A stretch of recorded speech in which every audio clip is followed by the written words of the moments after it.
85. Chapter 12. Giving Default Feedback by Monique Valcourt. Over the years, I've asked hundreds of executive students what skills they believe are essential for leaders. The ability to give tough feedback comes up frequently. But what exactly is tough feedback? The phrase connotes bad news, like when you have to tell a team member that they've screwed up on something important. Tough also signs the way we think we need to be when giving negative feedback, resolute and unyielding.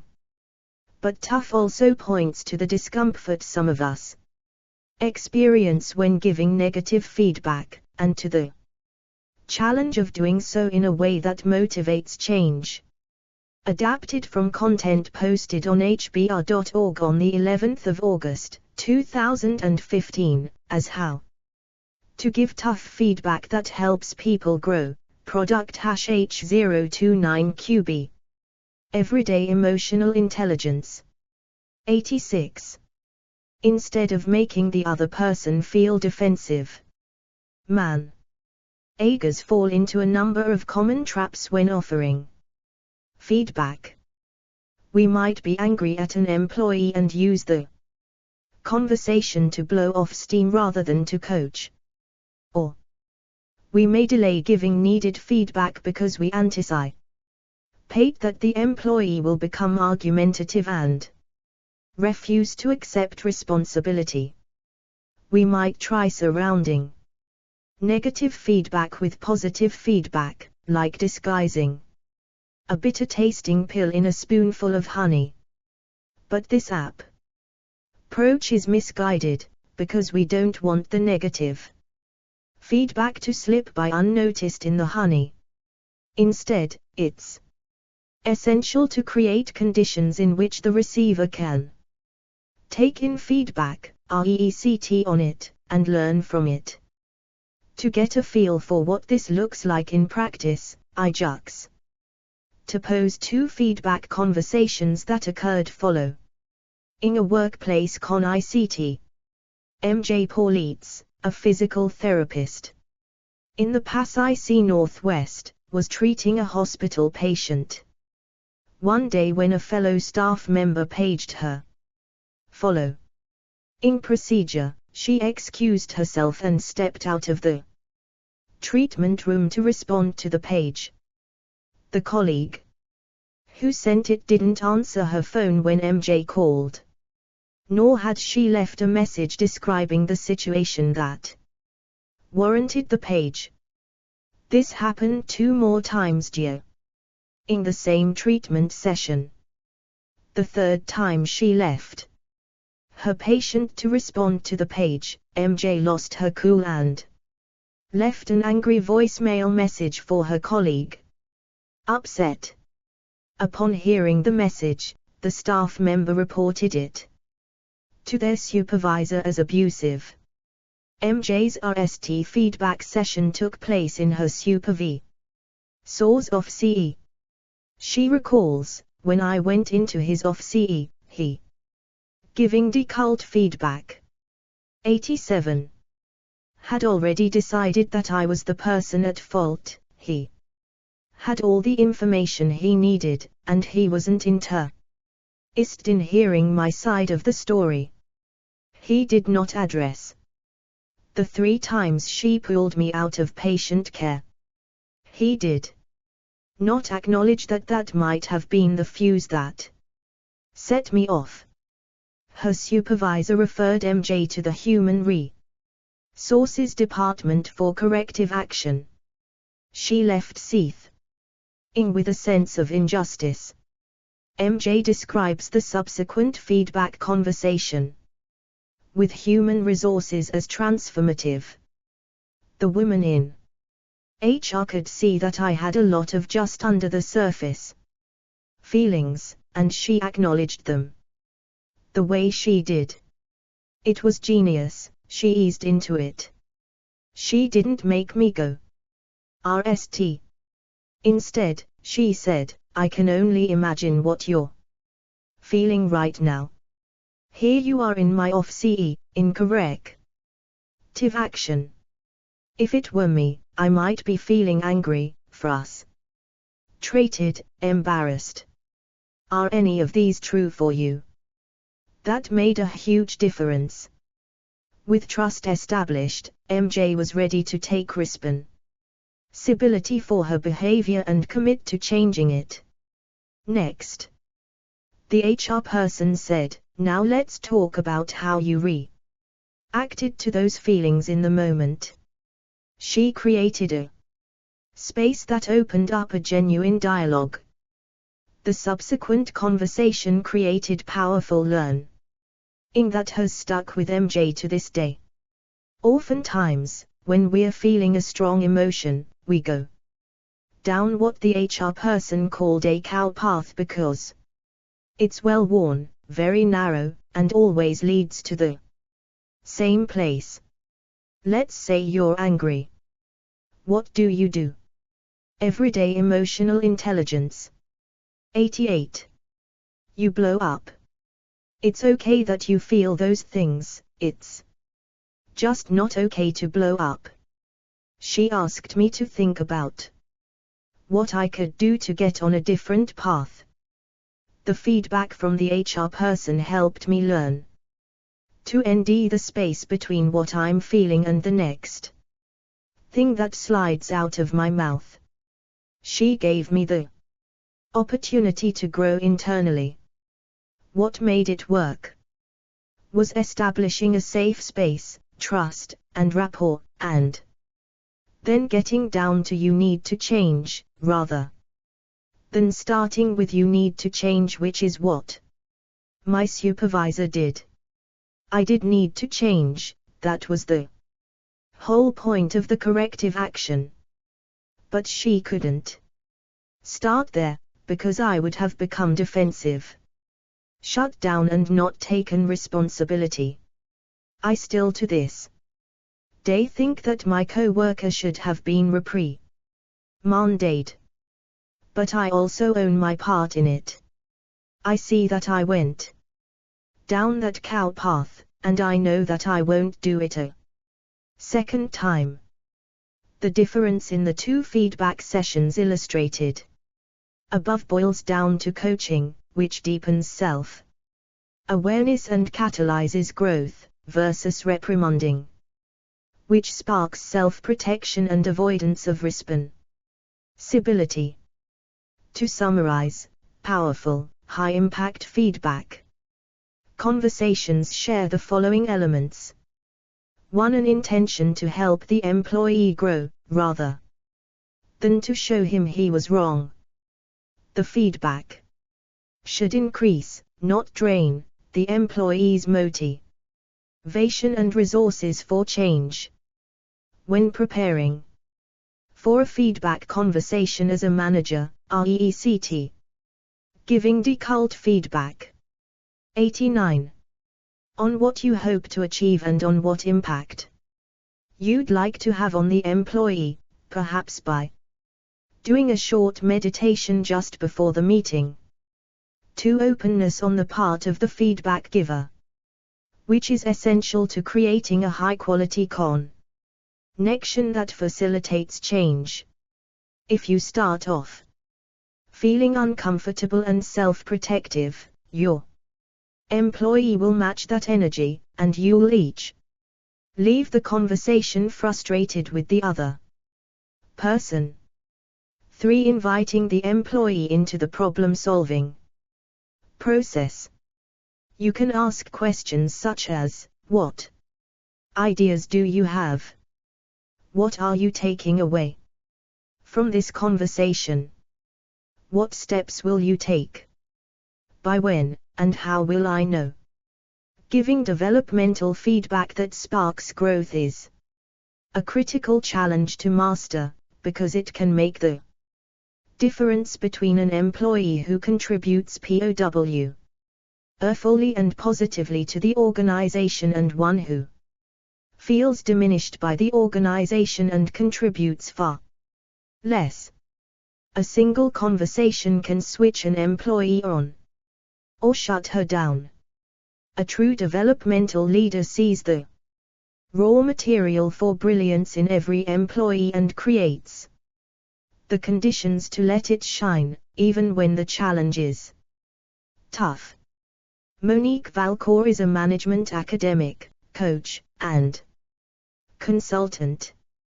91. Chapter 13. Making Smart Decisions. A summary of the full-length HBR article Why Good Leaders Make Bad Decisions by Andrew Campbell, Joe Whitehead, and Sidney Finkelstein, highlighting key ideas and company examples, and a checklist for putting the idea into action. Idea in brief. Leaders make decisions largely through unconscious processes that neuroscientists call pattern recognition and emotional tagging. These processes usually make for quick, effective decisions, but they can be distorted by bias.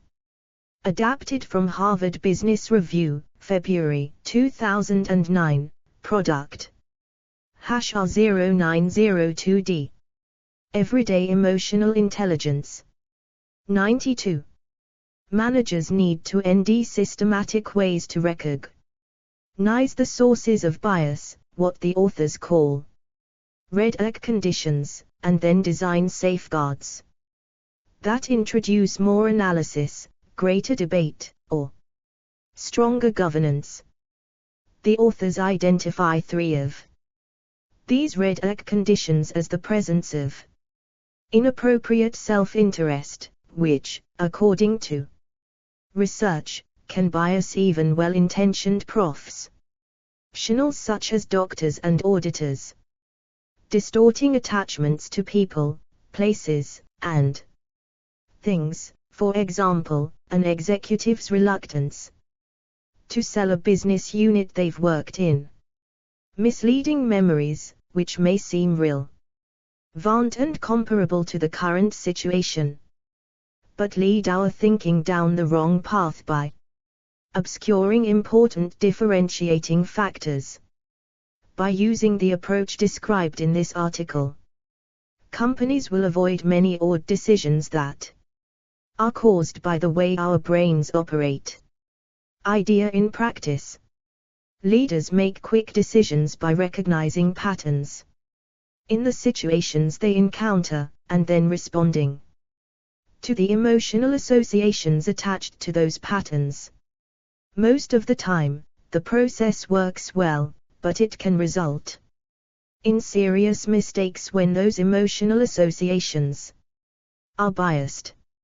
Making smart decisions. 93.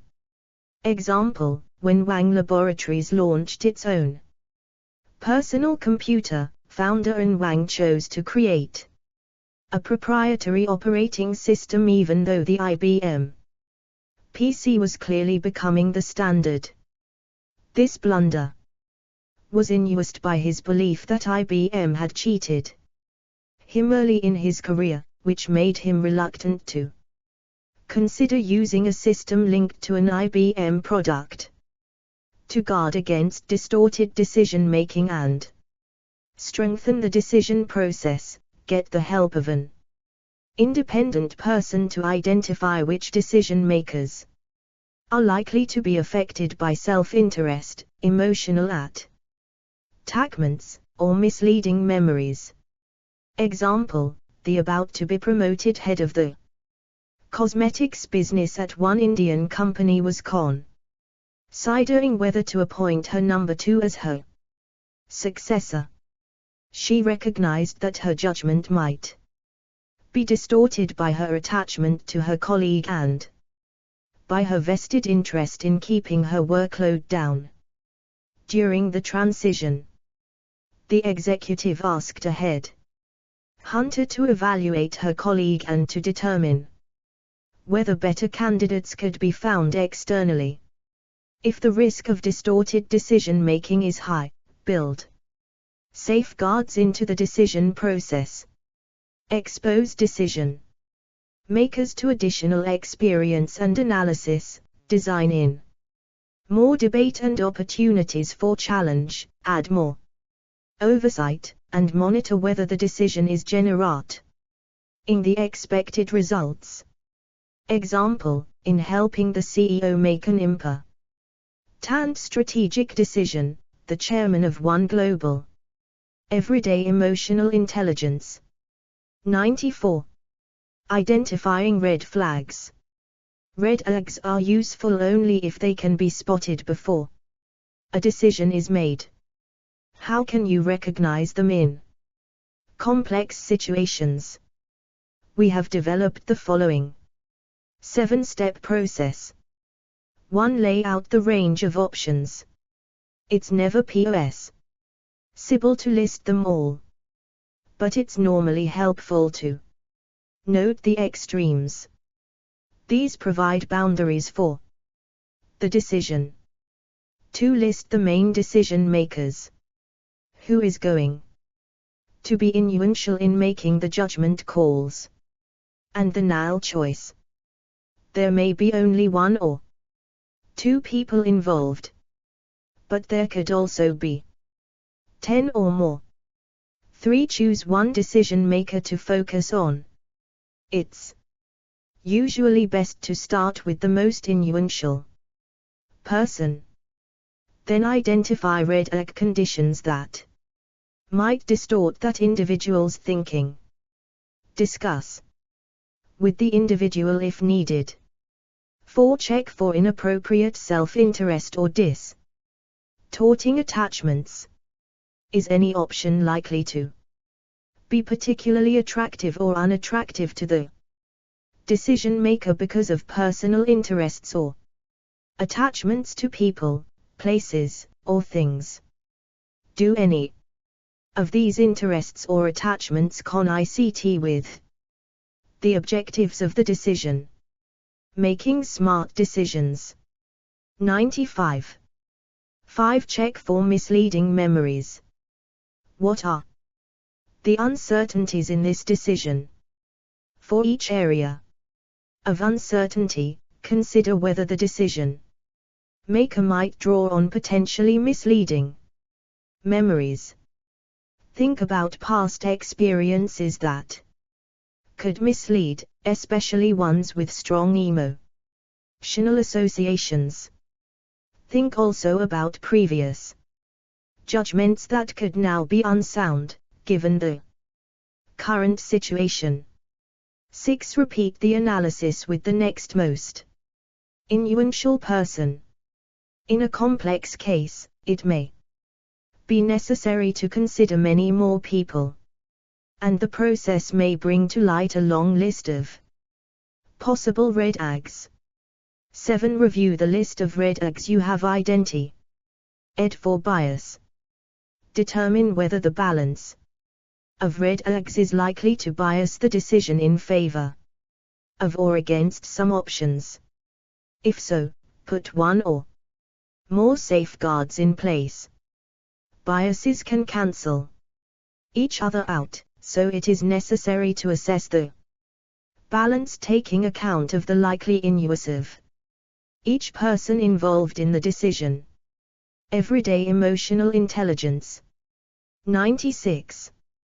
Chemical company encouraged the chief executive to seek advice from investment bankers, set up a project team to analyze options, and create a steering committee that included the chairman and the CFO to review the CEO's proposal.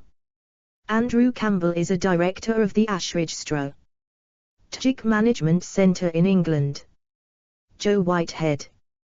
joe.whitehead@ashridge.org.uk, is a director of the Ashridge Strategic Management Centre in London. Sidney Finkelstein is the Stephen Roth Professor of Management and Director of the Leadership Centre at the Tuck School of Business at Dartmouth College. His new book is Superbosses: How Exceptional Leaders Manage the Flow of Talent, Portfolio /Penguin, 2016.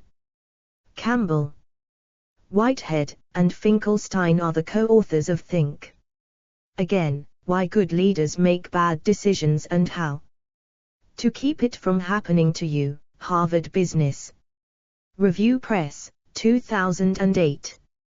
97. Chapter 14. An Emotional Strategy for Negotiations. By Alison Wood Brooks. It is, without questions, my favorite day of the seams. The day when I teach my MBA students a negotiation exercise called Honoring the Contract. I assign students to partners, and each reads a different account of a fictitious, troubled relationship between a supplier, a manufacturer of computer components, and a client, a search engine startup. They learn that the two parties signed a detailed contract 8 months earlier, but now they are at odds over several of reprinted from Emotion and the Art of Negotiation in Harvard Business Review, December 2015, Product R1512C. Everyday Emotional Intelligence. 98. The terms, sales volume, pricing, product reliability, and energy efficiency specs. Each student assumes the role of either client or supplier and receives confidential information about company finances and politics. Then, each pair is tasked with renegotiating, a process that could lead to an amended deal, termination of the contract, or expensive litigation. What makes this simulation interesting, however, lies not in the details of the case but in the top secret instructions given to one side of each pairing before the exercise begins. Please start the negotiation with a display of anger. You must display anger for a minimum of 10 minutes at the beginning. The instructions go on to give specific tips for showing anger, interrupt the other party, call them unfair or unreasonable, blame them personally for the disagreement, raise your voice. Before the negotiations begin, I spread the pairs all over the building so that the students can't see how others are behaving. Then, as the pairs negotiate, I walk around and observe. Although some students struggle, many are spectacularly good at feigning anger. They wag anger in their partner's face. They pace around. I've never seen the exercise result in a physical confrontation, but it has come close. Some of the negotiators who did not get the secret instructions react by trying to diffuse the other person's anger. But some react angrily themselves, and it's amazing how quickly the emotional responses escalate. When I bring everyone back into the classroom after 30 minutes, there are always students still yelling at each other or shaking their heads in disbelief. An emotional strategy for negotiations. 99. During the debriefing, we survey the pairs to see how angry they felt and how they fared in resolving the problem. Often, the more anger the parties showed, the more likely it was that the negotiation ended poorly. For example, in litigation or an impasse, no deal. Once I've clued the entire class in on the setup, discussion invariably makes its way to this key insight: bringing anger to a negotiation is like throwing a bomb into the process, and it's apt to have a profound effect on the outcome. Until 20 years ago, few researchers paid much attention to the role of emotions in negotiating, how feelings can influence the way people overcome conflict, reach agreement, and create value when dealing with another party. Instead, negotiation scholars focused primarily on strategy and tactics, particularly the ways in which parties can identify and consider alternatives, use leverage, and execute the choreography of offers and counter-offers. Scientific understanding of negotiation also tended to home in on the transactional nature of working out a deal, how to get the most money or profit from the process. Even when experts started looking at psychological influences on negotiations, they focused on diffuse and non-specific moods, such as whether negotiators felt generally positive or negative, and how that affected their behavior. Over the past decade, however, researchers have begun examining how specific emotions, anger, sadness, disappointment, anxiety, envy, excitement, and regret, can affect the behavior of negotiators. They've studied the differences between what happens when people simply feel these emotions and what happens when they everyday emotional intelligence 100 also express them to the other party through words or actions. In negotiations that are less transactional and involve parties in long-term relationships, understanding the role of emotions is even more important than it is in transactional deal-making. This new branch of research is proving extremely useful.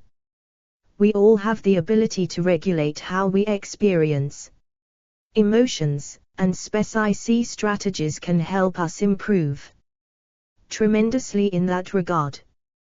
We also have some control over the extent to which we express our feelings, and again, there are specific ways to cloak or emphasize an expression of emotion when doing so may be advantageous.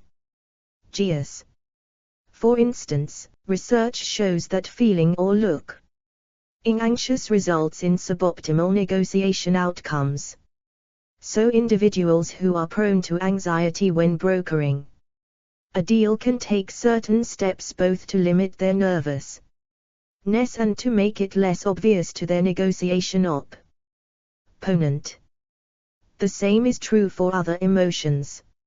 In the pages that follow, I discuss and share coping strategies for many of the emotions people typically feel over the course of a negotiation. Anxiety is most likely to crop up before the process begins or during its early stages.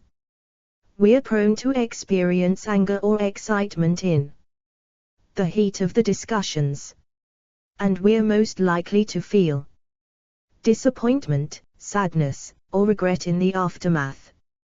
Avoiding anxiety. Anxiety is a state of distress in reaction to threatening stimuli, in particular, novel situations that have the potential for undesirable outcomes. In contrast to anger, which motivates people to escalate conflict, the GHT, an emotional strategy for negotiations. 101. Part of the GHT or IT response, anxiety trips the IT switch and makes people want to exit the scene. Because patience and persistence are often desirable when negotiating, the urge to exit quickly is counterproductive. But the negative effects of feeling anxious while negotiating may go further. In my recent research, I wondered if anxious negotiators also develop low aspirations and expectations, which could lead them to make timid RST offers, a behavior that directly predicts poor negotiating outcomes. In work with Maurice Schweitzer in 2011, I explored how anxiety induces negotiations. First, we surveyed 185 professionals about the emotions they expected to feel before negotiating with a stranger, negotiating to buy a car, and negotiating to increase their salary. When dealing with a stranger or asking for a higher salary, anxiety was the dominant emotional expectation. When negotiating for the car, anxiety was second only to excitement. To understand how anxiety can affect negotiators, we then asked a separate group of 136 participants to negotiate a cell phone contract that required agreeing on a purchase price, a warranty period, and the length of the contract. We induced anxiety in half the participants by having them listen to continuous 3-minute clips of the menacing theme music from the LM Psycho, while the other half listened to pleasant music by Handel. Researchers call this incidental emotional manipulation, and it's quite powerful. Listening to the psycho music is genuinely uncomfortable, people's palms get sweaty, and some listeners become jumpy. Everyday emotional intelligence. 102. In this experiment and 3 others, we found that anxiety had a significant effect on how people negotiated. People experiencing anxiety made weaker RST offers, responded more quickly to each move the counterpart made, and were more likely to exit negotiations early, even though their instructions clearly warned that exiting early would reduce the value they received from the negotiation. Anxious negotiators made deals that were 12% less financially attractive than those made by negotiators in the neutral group. We did discover one CA-VET, however, people who gave themselves high ratings in a survey on negotiating aptitude were less affected by anxiety than others. Those experiments examined what happens when people feel anxious. But what happens when they express that anxiety, making it clear to their counterparts that they're nervous, and perhaps vulnerable. In 2012, with Francesca Gino and Maurice Schweitzer, I conducted 8 experiments to explore how anxious people behaved in situations in which they could seek advice from others. We found that relative to people who did not feel anxious, they were less confident, more likely to consult others when making decisions, and less able to discriminate between good and bad advice. In the most relevant of these experiments, we found that anxious participants did not discount advice from someone with a stated ICT of interest, whereas subjects feeling neutral emotions looked upon that advice skeptically. Although this research didn't directly address how the subjects would negotiate, it suggests that people who express anxiety are more likely to be taken advantage of in a negotiation, especially if the other party senses their distress. An emotional strategy for negotiations. 103. Excellent negotiators often make their counterparts feel anxious on purpose. For example, on the TV show Shark Tank, 6 wealthy investors, sharks, negotiate with entrepreneurs hoping for funding. The entrepreneurs must pitch their ideas in front of a huge television audience and face questions from the investors that are often aggressive and unnerving. As this is On, stress-inducing music LLS the TV studio. This setup does more than create drama and entertainment. For viewers, it also intentionally puts pressure on the entrepreneurs. The sharks are professional negotiators who want to knock the entrepreneurs off balance so that it will be easier to take ownership of their good ideas at the lowest price possible. When multiple sharks want to invest, they often drop comments that are intended to make opposing investors anxious too. If you watch the show closely, you'll probably notice a pattern: the entrepreneurs who seem least rattled by the environmental stressors tend to negotiate the most carefully and deliberately, and often strike the best deals. The takeaway from both research and practice is clear. Try your utmost to avoid feeling anxious while negotiating. How can you manage that? Train, practice, rehearse, and keep sharpening your negotiating skills. Anxiety is often a response to novel stimuli, so the more familiar the stimuli, the more comfortable and the less anxious you will feel. That's why clinicians who treat anxiety disorders often rely on exposure therapy. People who are nervous about being on airplanes, for instance, are progressively exposed to the experience, getting used to the sights and sounds, then sitting in airliner seats, and ultimately taking ITs. Indeed, although many people enroll in Everyday Emotional Intelligence 104 negotiation classes to learn strategies and increase skills, one of the primary benefits is the comfort that comes from repeatedly practicing deal-making in simulations and exercises. Negotiation eventually feels more routine, so it's not such an anxiety-inducing experience. Another useful strategy for reducing anxiety is to bring in an outside expert to handle the bargaining. Third-party negotiators will be less anxious because their skills are better honed, the process is routine for them, and they have a lower personal stake in the outcome. Outsourcing your negotiation may sound like a cop-out, but it's a frequent practice in many industries.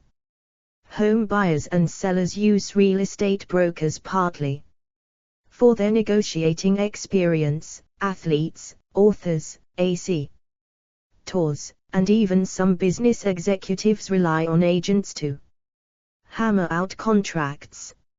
Although there are costs to this approach, they are often more than offset by the more favorable terms that can be achieved. And although IOU's negotiators may have the most to gain from involving a third party, because anxiety can be a particularly difficult emotion to regulate in an uncomfortable setting, this strategy can also be useful when other negative emotions surface. Managing anger. Like anxiety, anger is a negative emotion, but instead of being self-focused, it's usually directed towards someone else. In most circumstances, we try to keep our tempers in check. When it comes to negotiating, however, many people believe that anger can be a productive emotion, one that will help them win a larger share of the pie. An emotional strategy for negotiations. 105. This view stems from a tendency to view negotiations in competitive terms rather than collaborative ones. Researchers call this the Zoodepi bias. People, particularly those with limited experience making deals, assume that a negotiation is a zero-sum game in which their own Terrorists con-ICT directly with the counterparts. More exp. Rents negotiators, in contrast, look for ways to expand the pie through collaboration, rather than nakedly trying to snatch a bigger slice. Anger, the thinking goes, makes one seem stronger, more powerful, and better able to succeed in this grab for value. In fact, there's a body of research, much of it by Keith Allred, a former faculty member at Harvard's Kennedy School of Government, that documents the consequences of feeling angry while negotiating. This research shows that anger often harms the process by escalating con-ICT, biasing perceptions, and making impasses more likely. It also reduces joint gains, decreases cooperation, intensifies competitive behavior, and increases the rate at which offers are rejected. Angry negotiators are less accurate than neutral negotiators, both in recalling their own interests and in judging other parties' interests. And angry negotiators may seek to harm or retaliate against their counterparts, even though a more cooperative approach might increase the value that both sides can claim from the negotiation. Despite these endings, many people continue to see advantages to feeling or appearing angry. Some even attempt to turn up the volume on their anger, because they think it will make them more effective in a negotiation. In my own research, I have found that given a choice, everyday emotional intelligence 106 between feeling angry and feeling happy while negotiating, more than half the participants want to be in an GRY state and view it as significantly advantageous. There are cases when feeling angry can lead to better outcomes. Research by Jabin van Cleef at the University of Amsterdam demonstrates that in a one-time transactional negotiation with few opportunities to collaborate to create value, an angry negotiator can wind up with a better deal. There may even be situations in which a negotiator decides to feign anger, because the counter part, in an attempt to diffuse that anger, is likely to give ground on terms. This might work well if you are haggling with a stranger to buy a car, for example. But negotiators who play this card must be aware of the costs. Showing anger in a negotiation damages the long-term relationship between the parties. It reduces liking and trust. Research by Rachel Campagna at the University of New Hampshire shows that false representations of anger may generate small tactical benefits, but also lead to considerable and persistent blowback.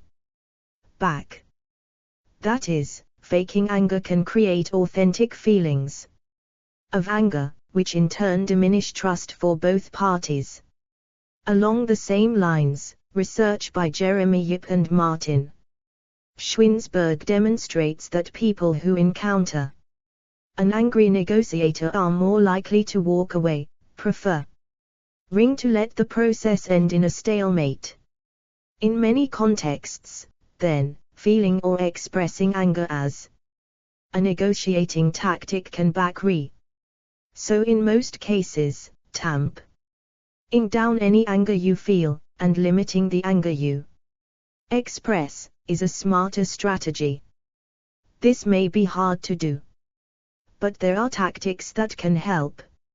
An emotional strategy for negotiations. Preparing your emotional strategy. Preparation is key to success in negotiations. It's vital to give advance thought to the objective factors involved. Who are the parties? What are the issues? What is my best outside option if we don't reach a deal? But it is perhaps even more important to prepare your emotional strategy. Use the following questions and tips to plan ahead for each stage of the negotiation. Ask yourself, remember the build up. How do I feel? Should I express my emotions? How might the people across the table feel? Are they likely to hide or express their emotions? Should I recruit a third party to negotiate on my behalf? It's normal to feel anxious and excited. Try to avoid expressing anxiety. Expressing forward-looking excitement may help build rapport. In emotionally charged situations, such as a divorce, consider having a third party, such as a lawyer, negotiate on your behalf. The main event. What things could happen that would make me feel angry? What things might I do that would trigger my counterparts to feel angry? What might they do or ask that would make me feel anxious? Be careful about expressing anger, it may extract science but harm the long-term relationship. Avoid angering your counterparts, they are likely to walk away. Preparing answers to tough questions is critical for staying calm in the moment. The nail. What are the possible outcomes of the negotiation? What do I hope to achieve? What do I expect to achieve? How would those outcomes make me feel? Should I express those feelings? To whom? How are my counterparts likely to feel about the possible outcomes? To reduce disappointment, outline clear aspirations and expectations and adjust them throughout the negotiation. When you feel pleased about an outcome, it may be wise to keep it to yourself. The best negotiators create value for everyone, claiming the lion's share for themselves but making their counterparts feel that they, too, won. Everyday emotional intelligence. 108. Building rapport before, during, and after a negotiation can reduce the odds that the other party will become angry. If you seek to frame the negotiation irritably, to make it clear that you're seeking a win-win solution instead of trying to get the lion's share of a zood pie, you may limit the other party's perception that an angry grab for value will work well. If the other party does become angry, apologize. Seek to soothe. Even if you feel that his anger is unwarranted, recognize that you're almost certainly better positioned tactically if you can reduce the hostility. Perhaps the most effective way to deal with anger in negotiations is to recognize that many negotiations don't unfold all at once but take place over multiple meetings. So if tensions are worrying, ask for a break, cool off, and regroup. This isn't easy when you're angry, because your GHT or right response urges you to escalate, not pull back. Resist that urge and give the anger time to dissipate. In heated negotiations, hitting the pause button can be the smartest play. Finally, you might consider reframing anger as sadness. though reframing one negative emotion as an other sounds illogical. Shared feelings of sadness can lead to cooperative concession making, whereas oppositional anger often leads to an impasse. Handling disappointment and regret. It can be tempting to see negotiations in binary terms. You either win or lose. Of course, that is generally too simplistic. Most complex negotiations will end with each an emotional strategy for negotiations. 109. Side having achieved some of its goals and not others. A mix of wins and losses. Still, as a negotiation wins down, it's natural to look at the nascent agreement and feel, on balance, more positive or negative about it. Disappointment can be a powerful force when it's expressed to the other party near the end of the negotiation. There's a relationship between anger and disappointment. Both typically arise when an individual feels wronged, and it's useful to understand how one can be used more constructively than the other. Think back to how you reacted as a child if your parents said, "I'm very disappointed in you," instead of "I'm very angry with you." Although expressing anger may create defensiveness or increase the odds of a standoff, expressing disappointment can serve a more tactical purpose by encouraging the other party to look critically at her own actions and consider whether she wants to change her position to reduce the negative feelings she's caused you.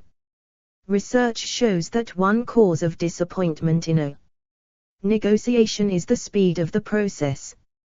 When a negotiation unfolds or concludes too quickly, participants tend to feel dissatisfied.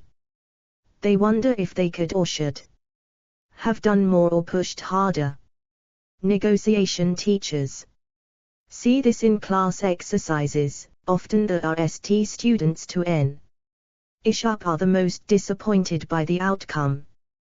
The obvious way to lessen the likelihood of disappointment is to proceed slowly and deliberately. Regret is slightly different from disappointment. While the latter tends to involve sadness about an outcome, someone feeling regret is looking a little more upstream at the course of actions that led to this unhappy everyday emotional intelligence. 110.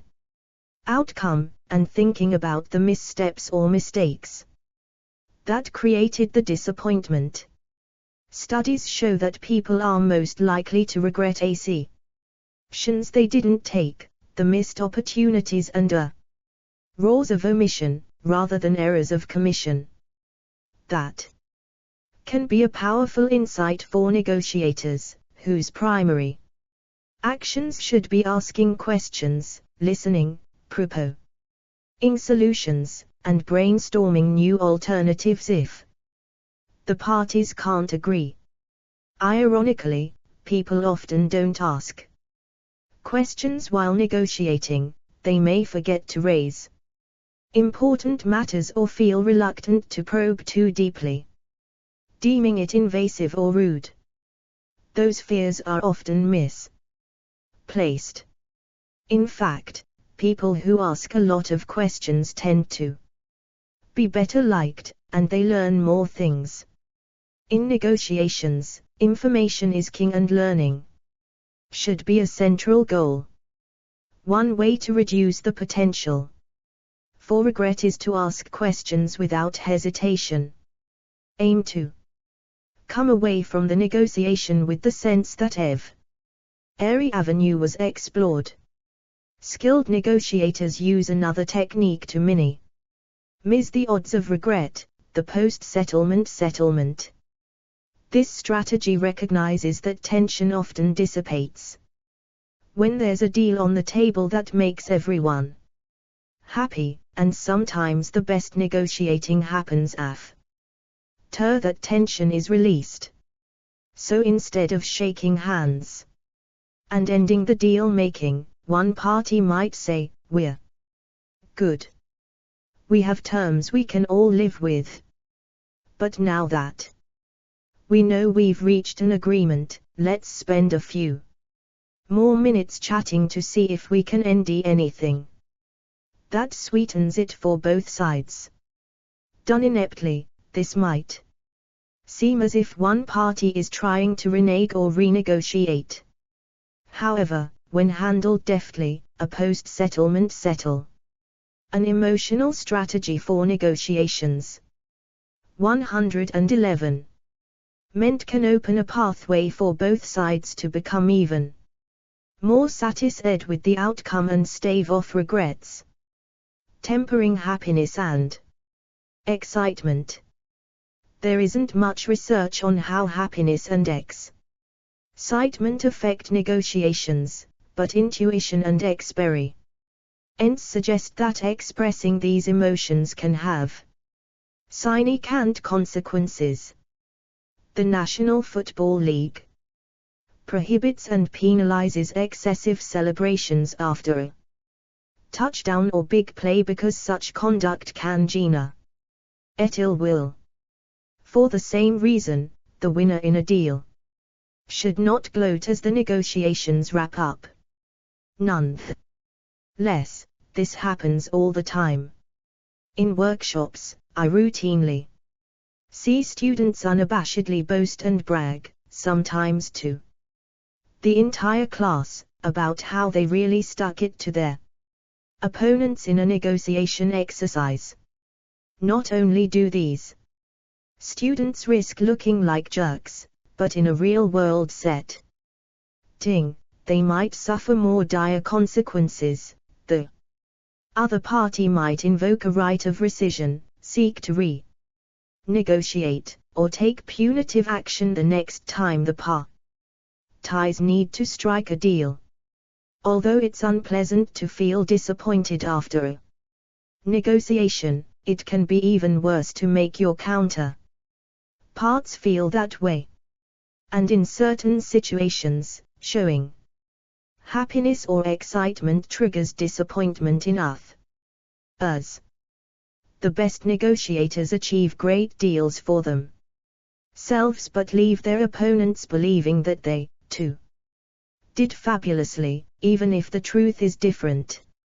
In deals that involve a significant degree of future collaboration, say, when two companies agree to merge, or when an actor signs a contract with a producer to star in an upcoming everyday emotional intelligence 112 movie, it can be appropriate to show excitement, but it's important to focus on the opportunities ahead rather than the favorable terms one party just gained.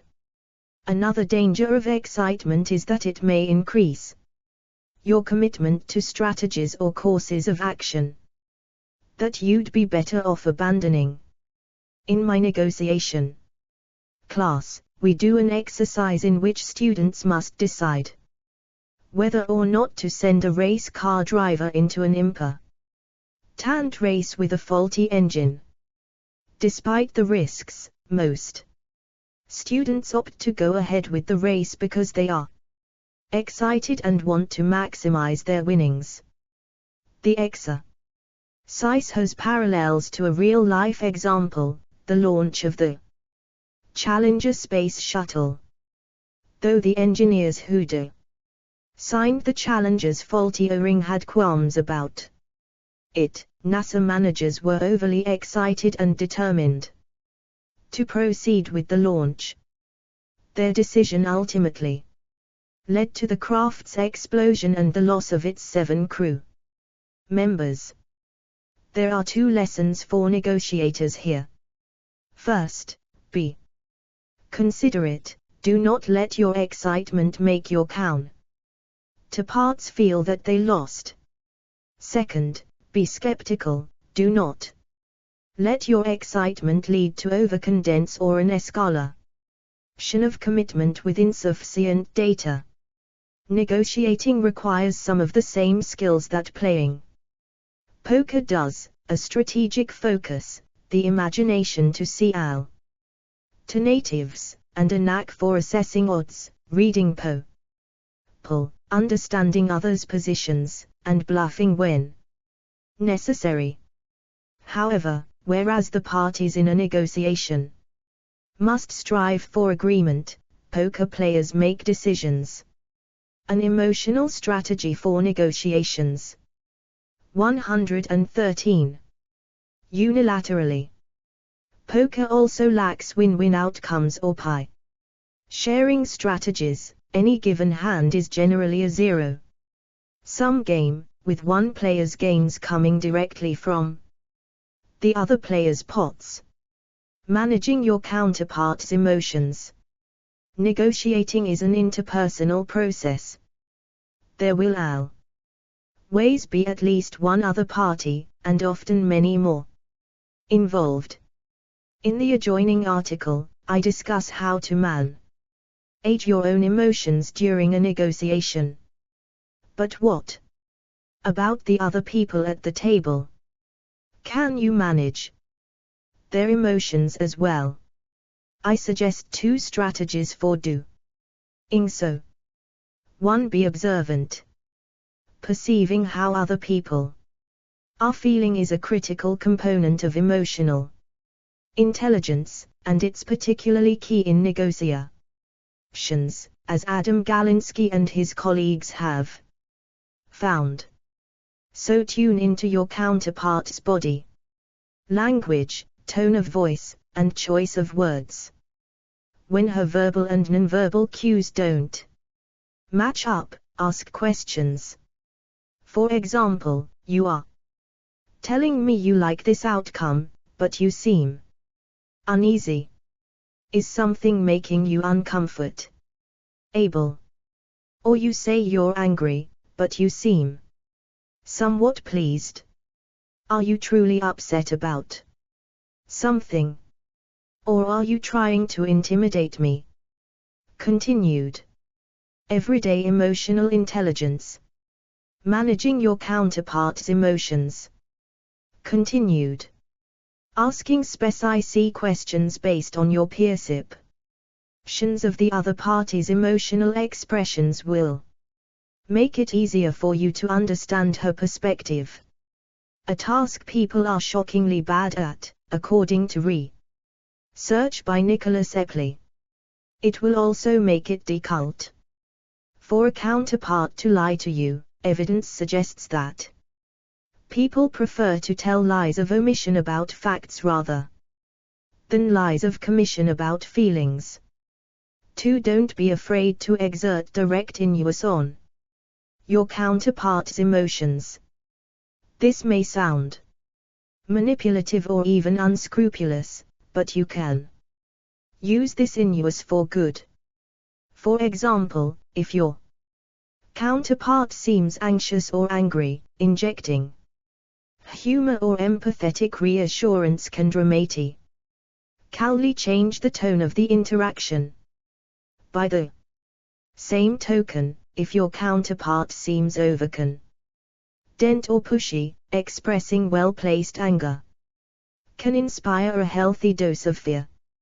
In recent research with Elizabeth Bailey Wolfe, I have found that it's possible to go even further in managing others' emotions. You display an emotion, your counterpart sees it, and then you shape his interpretation of it. For example, imagine that you start crying at work. Crying is a difficult to control and often embarrassing behavior. Saying I'm in tears because I'm passionate rather than I'm sorry I'm so emotional can completely change the way others react and the way they view your self-control and competence. An emotional strategy for negotiations. 115. Nonetheless, negotiators can learn a crucial lesson from the card table: the value of controlling the emotions we feel and especially those we reveal. In other words, good negotiators need to develop a poker face. Not one that remains expressionless, always hiding true feelings, but one that displays the right emotions at the right times. And although all human beings experience emotions, the frequency and intensity with which we do so differs from person to person. To be a better deal maker, conduct a thorough assessment of which emotions you are particularly prone to feel before, during, and after negotiations, and use techniques to minimize, or maximize, the experience and suppress, or emphasize, the expression of emotions as needed. In one of my favorite scenes from the TV show 30 Rock, hard-driving CEO Jack Donaghy, Alec Baldwin, who fancies himself an expert negotiator, explains to a colleague why he struck a poor deal. I lost because of emotion, which I always thought was a weakness, but now I have learned it can also be a weapon.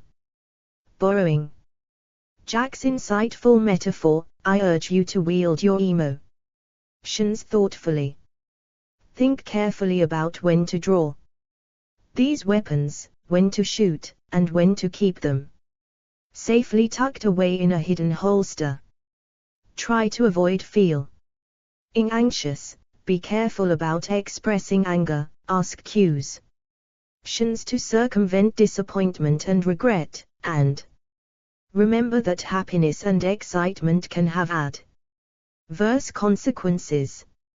Just as you prepare your tactical and strategic moves before a negotiation, you should invest effort in preparing your emotional approach. It will be time well spent. Everyday emotional intelligence. 116. Alison Wood Brooks is an assistant professor at Harvard Business School.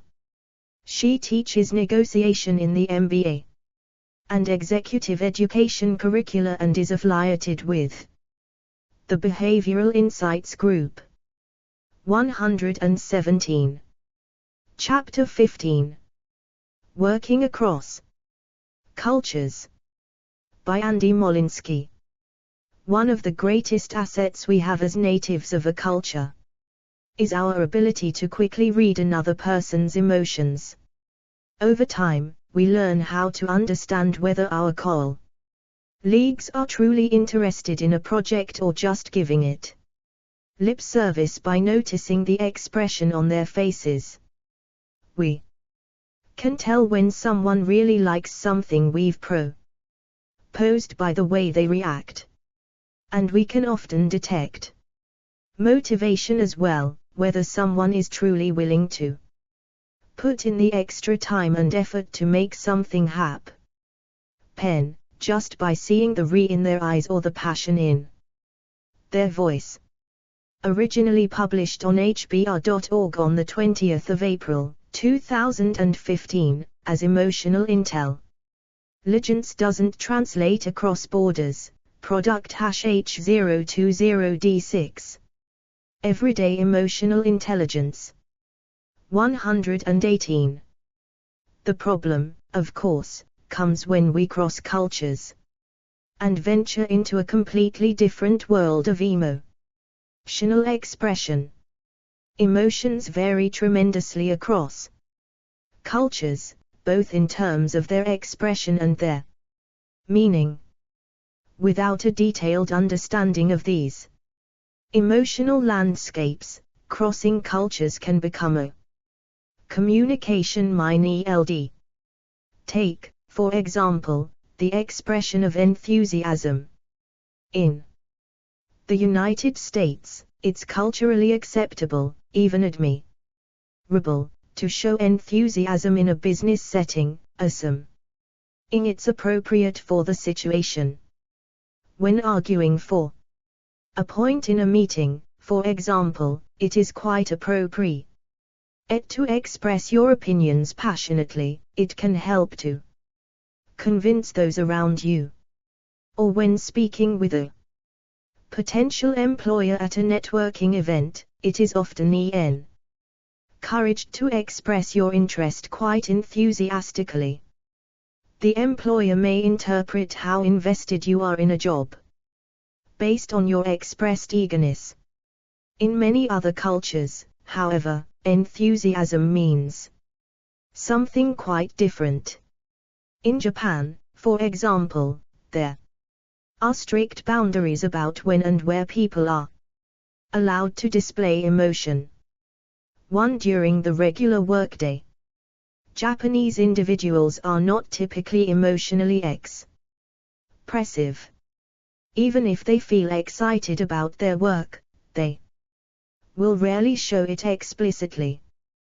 This often changes outside of the workplace setting, though, where Japanese people can show a great deal of emotion, for example, when drinking, having dinner with work colleagues, or singing karaoke. In China, self-control and modesty are the coin of the realm, not one's ability to outwardly express emo. Working across cultures. 119. 2. In fact, expressing too much outward enthusiasm, especially in front of a boss, could be seen as showing off, which is not typically condoned in Chinese culture. Given these differences and the importance of getting it right when communicating across cultures, what are thoughtful managers to do? A RST tip is to treat emotions like another language.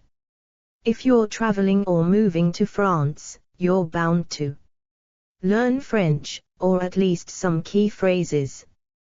Treat emotions in the same way.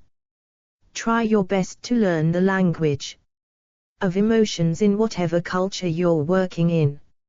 Observe whether people tend to express emotions readily or keep them to themselves, and if, as in the Japan example above, there are differences in when and where people freely express emotion. Diagnose any gaps between how you'd express emotions in your culture and how people you'll be interacting with express emotion in theirs. In addition to learning the language of emotions, make sure you also learn how to respond constructively when you do encounter emotions different from your own. For example, if you're expecting a smile from your boss after suggesting a new idea but instead get a blank stare, don't necessarily assume she hates you or your idea. Instead, gather more information to fully understand her point of view. You might ask a follow-up question to get a better sense of her opinion. Ask if your proposal was clear or if she felt your idea addressed the concerns she had. Keep in mind that cultural norms differ in terms of how appropriate it might be to ask questions like these to your boss, but the general idea is to everyday emotional intelligence. 120. Do what you can to collect data to help you decipher emotional expressions, rather than relying solely on your initial, knee-jerk reaction or presumption. Andy Molinsky is a professor of international management and organizational behavior at the Brandeis International Business School. He is the author of Global Dexterity, Harvard Business Review Press, 2013, and the new book Reach, a new strategy to help you step outside your comfort zone, rise to the challenge, and build Condense, Penguin Random House, 2017. Follow Andy on Twitter at @AndyMolinsky. Notes 1. Fumio Araki and Richard L. Wiseman, Emotional expressions. In the United States and Japan, International Communication Stud. IE 6, No. 2, 1996. 2 Ibid. Section 5. Dealing with Decult People.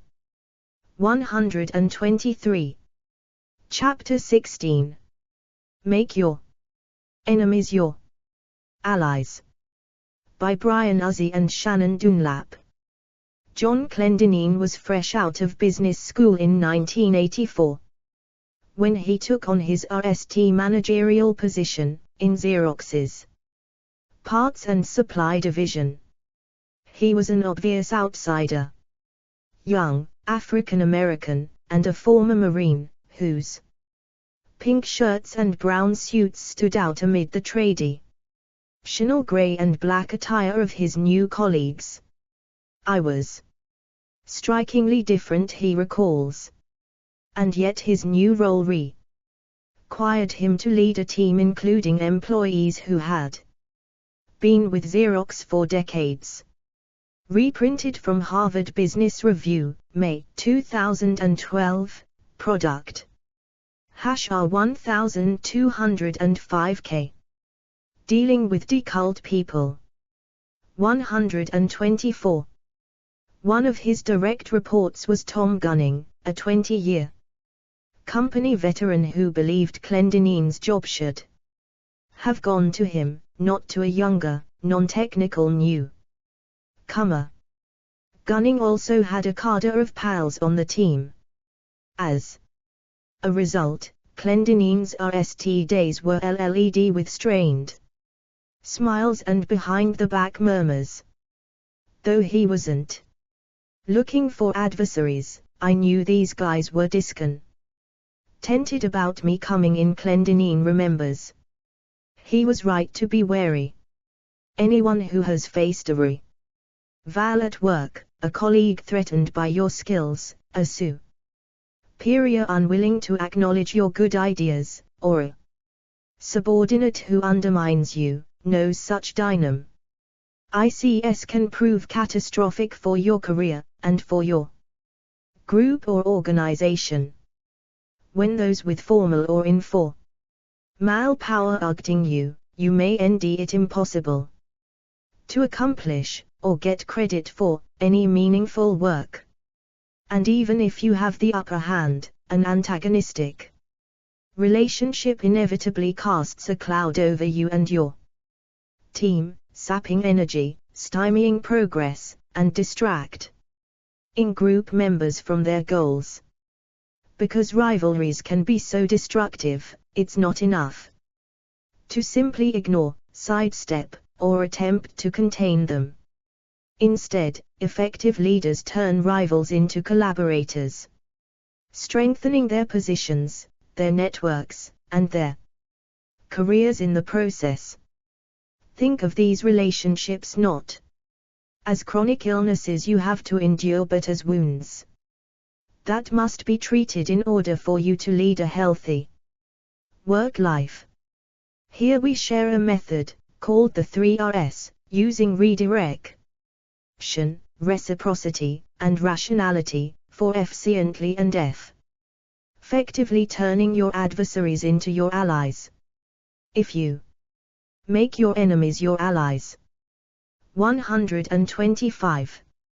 Execute each step correctly, you will develop new connective tissue within your organization, boosting your ability to broker knowledge and drive fresh thinking.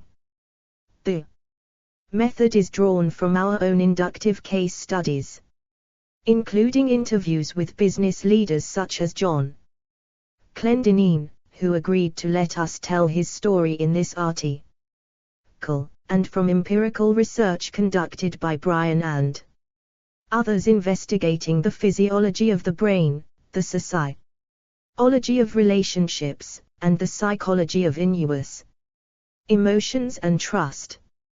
Many well-intentioned efforts to reverse rivalries fail in large part because of the complex way trust operates in these relationships. Research shows that trust is based on both reason and emotion. If the emotional orientation toward a person is negative, typically because of a perceived threat, then reason will be twisted to align with those negative feelings. This is why feuds can stalemate. Trust, new facts and arguments, no matter how credible and logical, may be seen as ploys to dupe the other side. This effect is not just psychological, it is physiological. When we experience negative emotions, blood recedes from the thinking part of the brain, the cerebral cortex, and rushes to its oldest and most involuntary part, the reptilian stem, crippling the intake of new information. Most executives who decide they want to reverse a rivalry will, quite understandably, turn to reason, presenting incentives for trustworthy collaboration. But in these situations, the emotional brain must be managed before adversaries can understand evidence and be persuaded. Dealing with decolled people. 126. When John Clendenine looked at Tom Gunning at XE Rocks, he immediately saw grounds for a strong partnership beyond a perfunctory subordinate superior relationship. Gunning had 20 years' worth of organizational and technical knowledge, and contacts around the company, but he lacked the leadership skills and vision that Clendenine possessed. Conversely, Clendenine understood management but needed Gunning's expertise and connections to successfully navigate his new company. Fortunately, Gunning's emotions were getting in the way. Clendenine needed to employ the 3 Rs. Redirection. Step 1 is to redirect your rival's negative emotions so that they are channeled away from you. Clendenine decided to have a one-on-one meeting with Gunning, but not in his office, because that would only remind Gunning of the promotion he'd lost. Instead, he found out where Gunning liked to eat and took him there for lunch. I was letting him know that I understood his worth. Clendenine says of this contextual redirection. He followed this with a plain statement of redirection, telling Gunning that a third entity beyond the control of both men was the root cause of their situation. I didn't put you in this position, Clendenine said. Xerox put us both in this position. Many executives scoff when they hear this story, believing Clendenine's actions to be too transparent. But redirection doesn't have to be hidden with stage magic. For example, audience members understand that redirection is happening, but that doesn't lessen their excitement.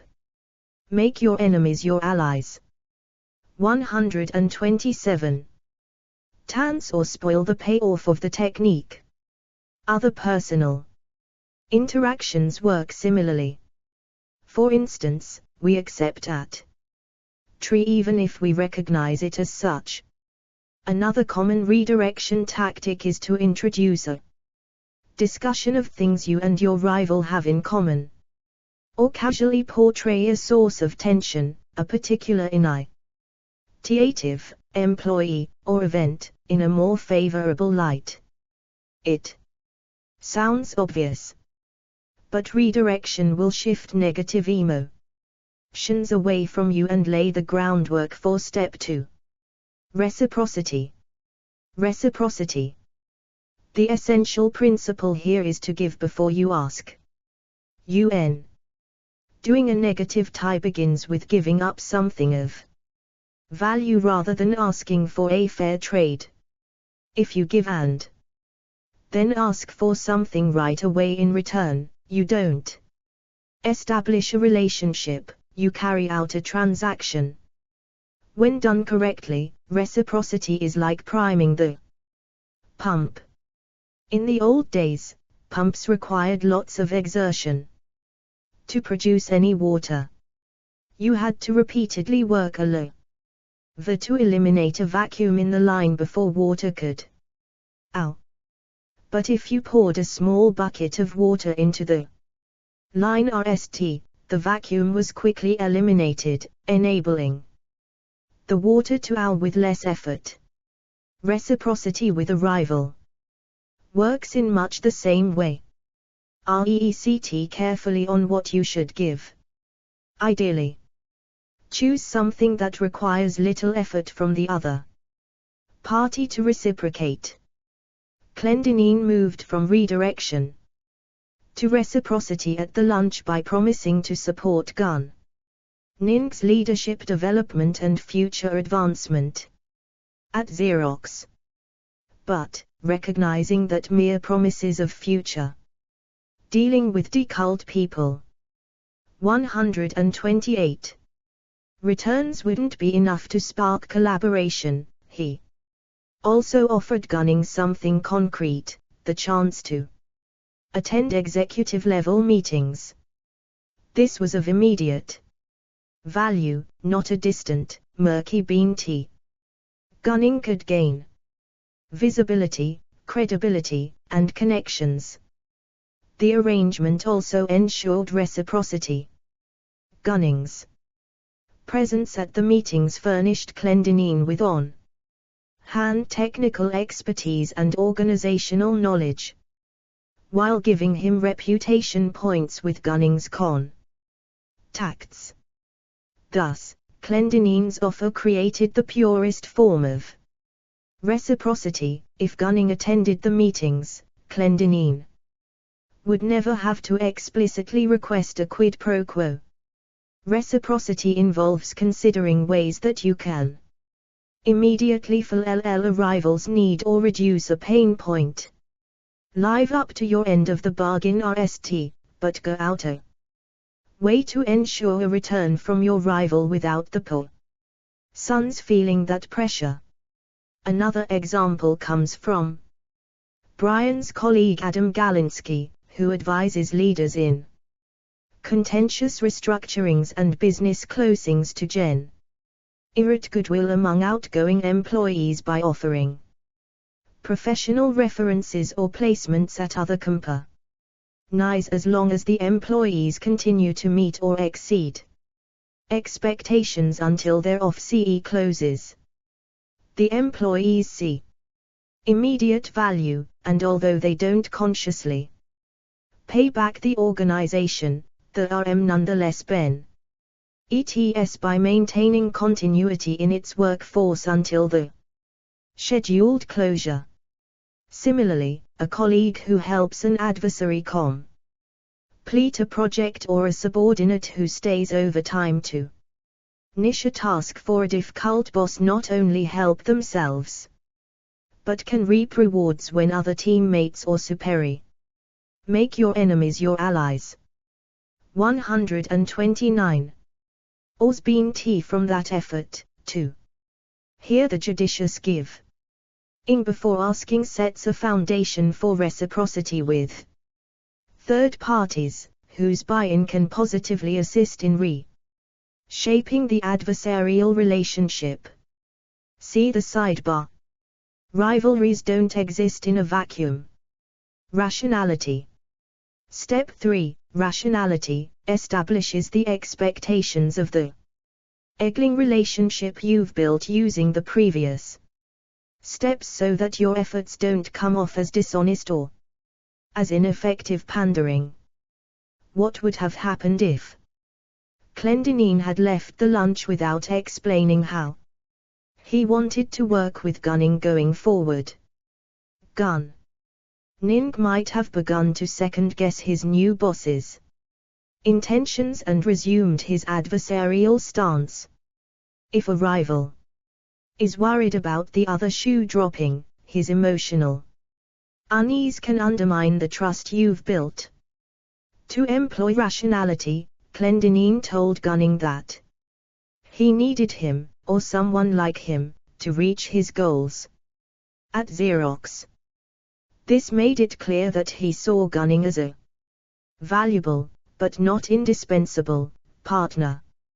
Another, softer approach might have involved Clendenine's giving Gunning the right of RST refusal to collaborate with him, making the offer seem special while judiciously indicating that there were others who could step in.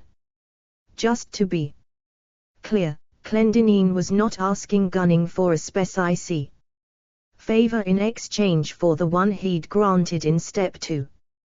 He was simply saying that he wanted him to become an ally. Clendenine also reinforced the connection between the 3 steps by making his offer time-limited, which raised the perception of the value of the deal without dealing with deculed people. 130. Changing its content. He told Gunning he needed an swear before they left the restaurant. I needed to nip this in the bud, Clendenine recalls. He knew I didn't care if we sat in that restaurant until midnight if we had to. When rationality follows redirection and reciprocity, it should push your adversary into considering the side too. Rivalries don't exist in a vacuum. Even when a leader executes the 3 Rs lawlessly to end a rivalry, his work isn't necessarily done. That's because the relationship is often about more than just the 2 individuals. We all know people who seek to play to their advantage antagonism between others. Some third parties might even view a blossoming partnership with trepidation or envy, triggering new negative emotions and rivalries.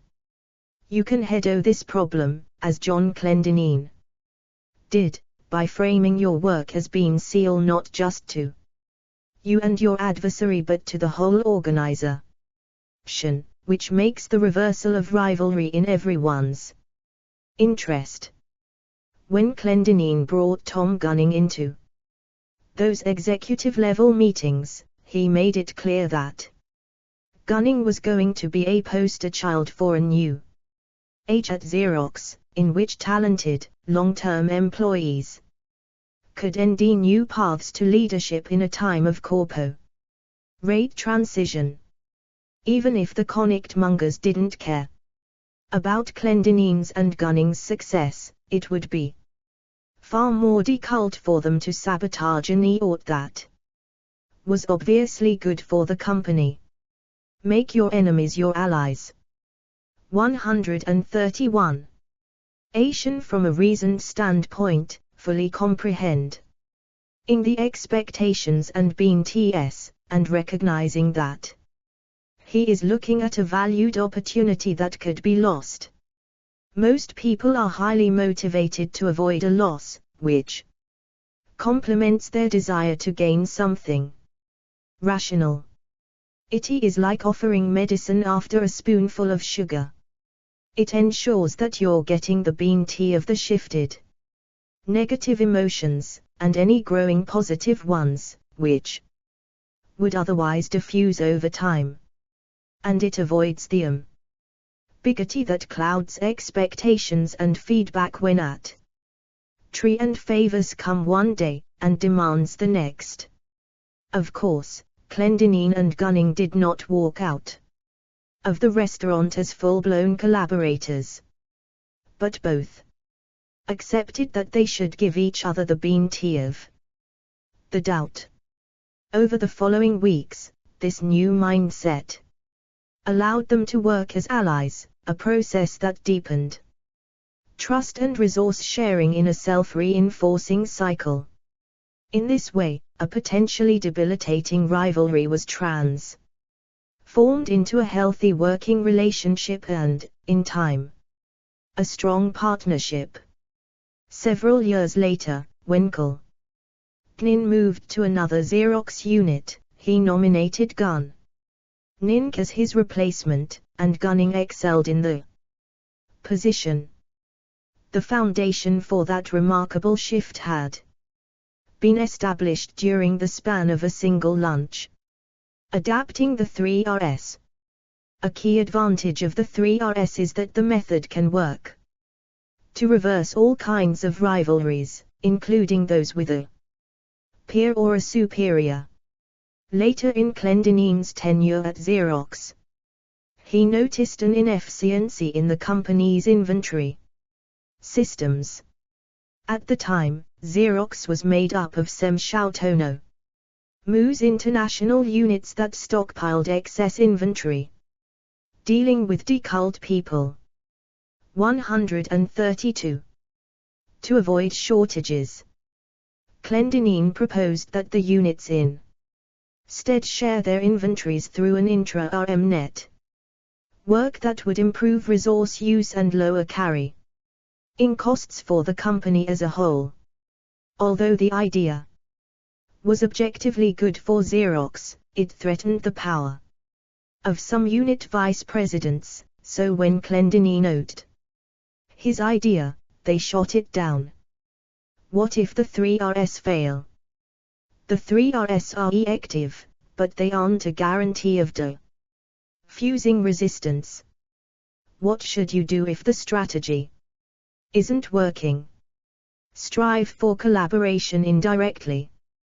For example, work well with a third party whom your rival trusts. A common ally can highlight to him the benefits of working with you. Remember that timing matters. People in power need a reason to interact. This was certainly the case with John Clendinine's inventory management pitch to the Xerox VPs. At RST Review Ed, he was able to out his idea when the CEO called for a new strategy. Recognize when to look elsewhere. Sometimes the effort needed to reverse a rivalry is so great, and the returns so low, for you and your company that you're better deploying the same resources in another relationship.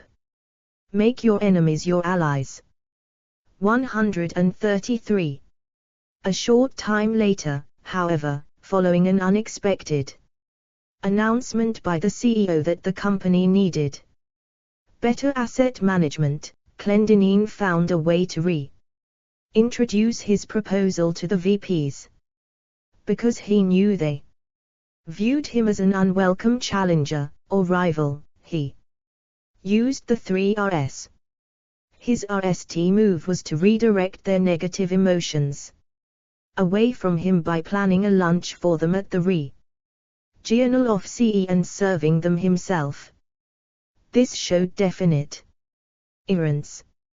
He also presented himself not as an individual pushing a proposal but as someone who could expedite organizational change, shifting the reference point of his rival's tension. With all of those egos and personalities, I never said, "This is my idea," Clendinine recalls. I always said we. Applying the reciprocity principle of give before you ask, he requested nothing from them at the meeting. Instead, he facilitated a discussion about the CEO-led initiative. Inventory management was, unsurprisingly, a problem cited by many of the VPs, and Clendinine's facilitation brought that to light. He then took on the luster of the person who had illuminated a generic problem, rather than someone who wanted to lessen the VP's autonomy. That allowed him to present the rationality of his original idea. All of a sudden, it looked like an opportunity, rather than a threat, to the formerly antagonistic group. Clendinine indicated that he would be willing to coordinate a new system more cheaply than anyone else in the market could offer, while also noting that he might not have time to do so in the future, which raised. Dealing with decult people. 134. The perceived value of his offer. The VPs agreed to execute the plan in stages and put Clendenine in charge. The initiative grew in small but steady steps, eventually saving Xerox millions. Equally important, Clendenine's embrace by his rivals positioned him as a broker in the company and burnished his reputation as an institution builder. John Clendenine understood that rivalries help no one. Indeed, success often depends on not just neutralizing your foes but turning them into collaborators. By using the 3 Rs to build trust, Clendenine made sure every one in his network thrived, including himself, gunning their team, the VPs, and Xerox, forming the basis for long-term ties and shared success. Years later, Clendenine started his own international logistics company. His partner in this new endeavor was his old rival, Tom Gunn Ning, and the lead investors were none other than the unit VPs from Xerox who had once shot down his ideas. Brian Uzzi is the Richard L. Thomas Professor of Leadership and Organizational Change at Northwestern's Kellogg School of Management and the co-director of the Northwestern Institute on Complex Systems, NICO. Shannon Dunlap is a journalist and writer based in New York City. 135. Chapter 17. How to deal with a passive-aggressive colleague. By Amy Gallo. Your colleague says one thing in a meeting but then does another. He passes you in the hallway without saying hello and talks over you in meetings. But when you ask to speak with him about it, he insists that everything's any and the problem is all in your head. Ugh. It's so frustrating to work with someone who is acting passive. Adapted from content posted on hbr.org on the 11th of January, 2016, product #H02LQP. Dealing with decult people. 136. Aggressively. Do you address the behavior directly? Or try to ignore it? How can you get to the core issue when your colleague pretends that nothing's going on? What the experts say. It's not uncommon for colleagues to occasionally make passive-aggressive remarks to one another over particularly sensitive issues or when they feel they can't be direct. We're all guilty of doing it once in a while, says Amy Sue, co-author of Own the Room, Discover Your Signature Voice to Master Your Leadership Presence. But persistent passive-aggressive behavior is a different ball game. These are people who will often do anything to get what they need, including lie, says Annie McKee, founder of the Telios Leadership Institute and co-author of Primal Leadership, Unleashing the Power of Emotional Intelligence. In these cases, you have to take special precautions that help you and, hopefully, your counterpart both get your jobs done. Here are some tips. Don't get caught up when your co-worker pretends nothing is going on or accuses you of overreacting. It's hard not to get angry and defensive. But, McKee says, this is not one of those situations to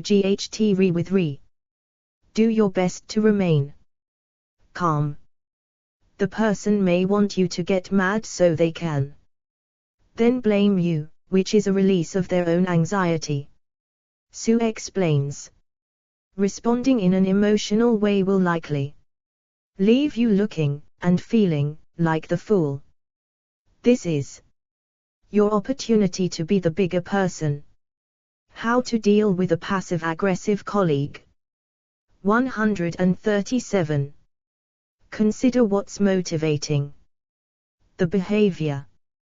People who routinely act in a passive-aggressive way aren't necessarily complete jerks. It could be that they don't know how to communicate or are afraid of ICT.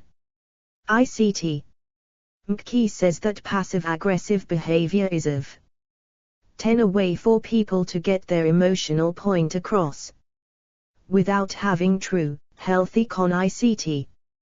There's also a self-centeredness to it. They make the odd assumption that others should know what they're feeling and that their needs and preferences are more important than others, says Sue.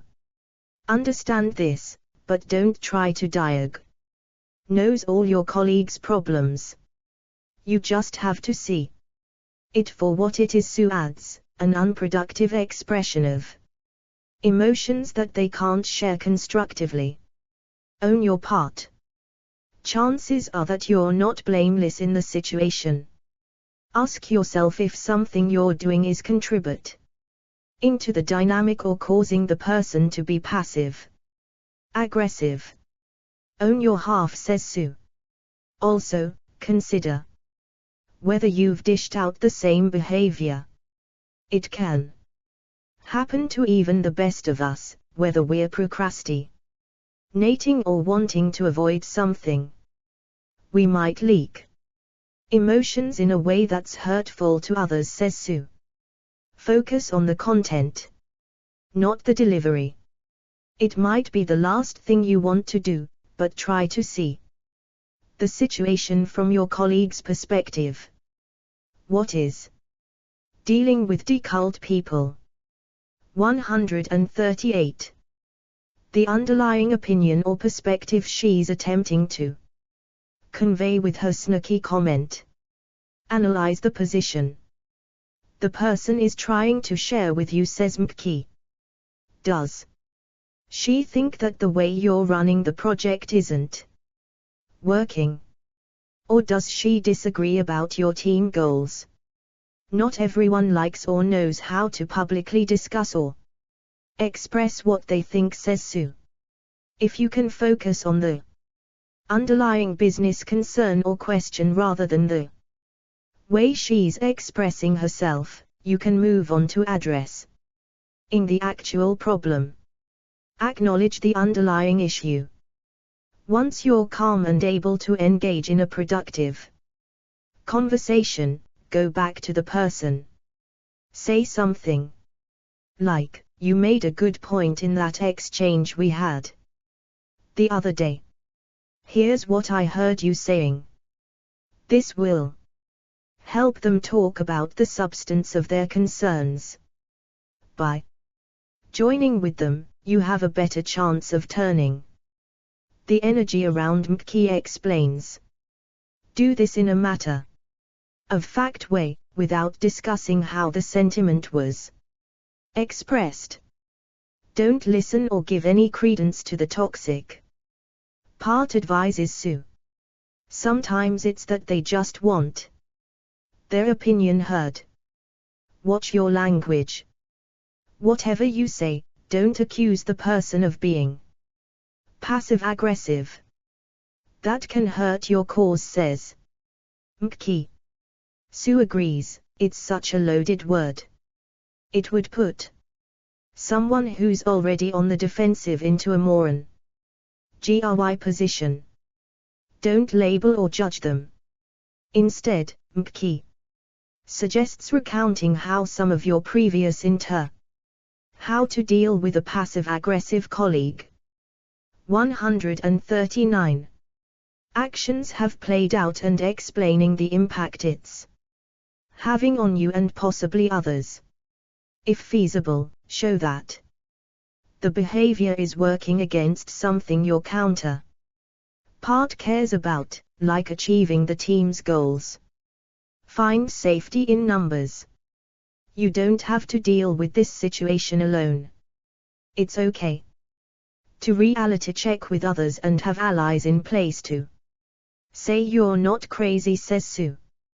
But be sure to frame your discussions as an attempt to constructively improve the relationship, so it doesn't come across as gossiping or bad-mouthing your colleague. Sue suggests you ask something like, "I was wondering how Susan's comment landed with you. How did you interpret that?" Set guidelines for everyone. You might also enlist the help of others in coming up with a long-term solution. As a team, you can build healthy norms, McKee says. Together, you can agree to be more upfront about frustrations and model the honest and direct interactions you want to happen. You can also keep one another accountable. If your problematic colleague tends to ignore agreements, you might take notes in meetings about who's supposed to do what by when, so there are clear action items. The worst offenders are likely to give in to the positive peer pressure and public accountability. Get help in extreme situations. When a colleague persistently tries to undermine you or prevent you from doing your job, and outside observers dealing with difficult people. 140. Con RM your take on the situation, you might have to go further. If you share the same manager, you may be able to ask for help, says McKee.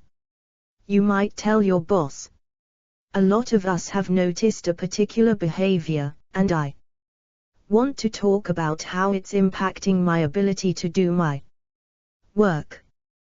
But she warns, step into those waters carefully.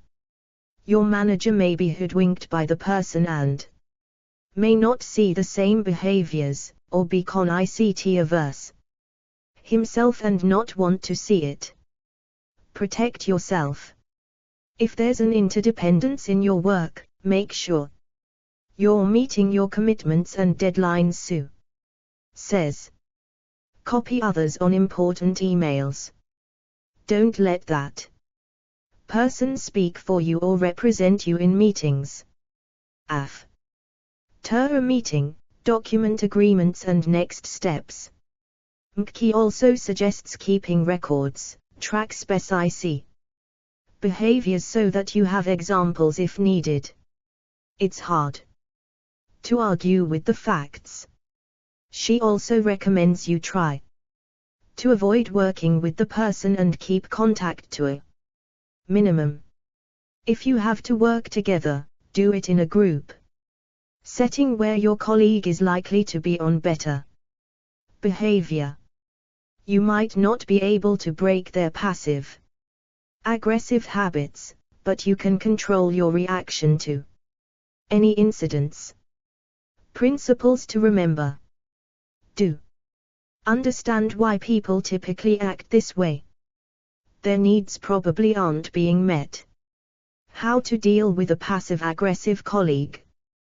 141. Focus on the message your colleague is trying to convey, even if their delivery is misguided.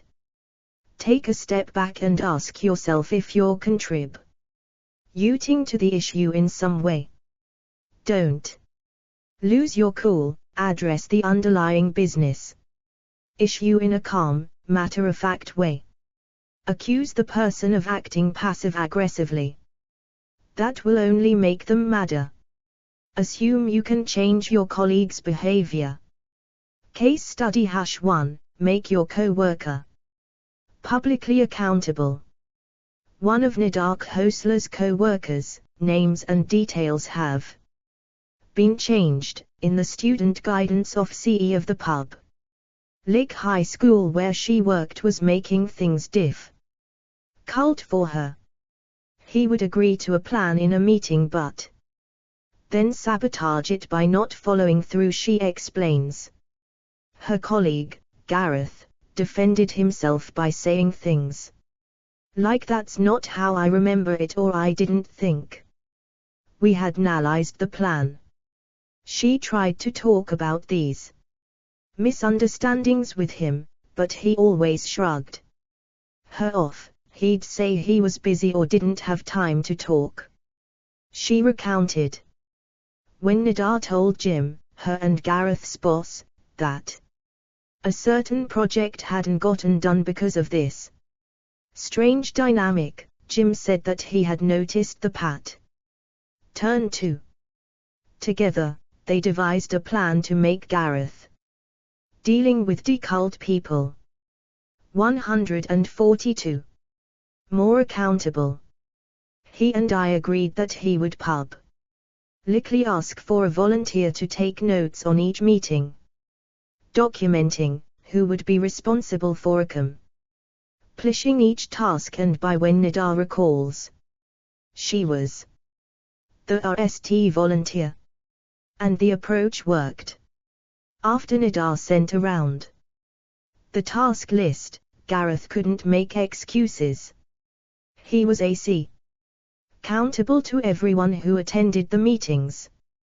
And Nidar didn't mind the additional work. The extra effort I put in was less than the time I was spending fuming about my co-worker and running around to pick up the pieces of the things he didn't complete. It actually helped everyone in our department be more productive and was something we should have done a long time ago. Case study #2, get help sooner rather than later. James Armstrong, a digital marketing consultant for Roman Blinds Direct, used to manage an 8-person team at a digital marketing agency. He had gotten the promotion 3 months after one of his direct reports, Violet, joined the agency, and she clearly wasn't thrilled to suddenly have him as a new boss. But she was a top performer and extremely competent, James recalls, and since they'd worked fairly harmoniously together as colleagues, he was happy to have her in the group. Unfortunately, Violet became very difficult to manage. She didn't communicate with him unless absolutely necessary. She didn't actively engage in training sessions that he offered, and she poked holes in his initiatives. She took every opportunity to make it clear that she didn't value my input, he explains. How to deal with a passive-aggressive colleague. 143. Surprised and dismayed by her attitude, he decided to address it as he would with any other team member, directly and clearly. He started by asking her in their one-on-one meetings whether something was wrong. She said there wasn't, but the behavior persisted, so he tried taking her out to coffee and asking whether he had knowingly offended her or if she wanted to be managed in a different way. She acknowledged that there was a personality clash, but she ended the conversation there and continued to treat him dismissively at the office.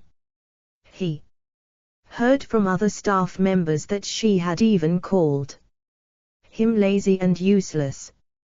The last thing I wanted was to pass the issue further up the chain and potentially harm Violet's career, he says. After all, she was a valuable team member and he wanted to protect her. But, he reacts, I should have immediately approached my manager. When he eventually did, she pointed out that his failure to effectively manage a key team member amounted to poor performance on his part.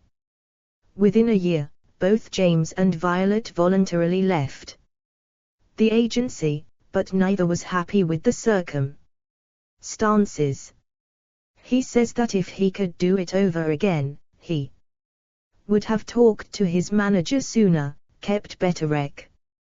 Odds on Violet's toxic attitude, and when there weren't drastic improvements, read her without hesitation. Amy Gallo is a contributing editor at Harvard Business Review and the author of the HBR Guide to Dealing with Con ICT. She writes and speaks about workplace ICS. Follow her on Twitter at amygallo. 145. Chapter 18. What to do if you're a toxic handler. By Sandra L. Robinson and Kira Shabram.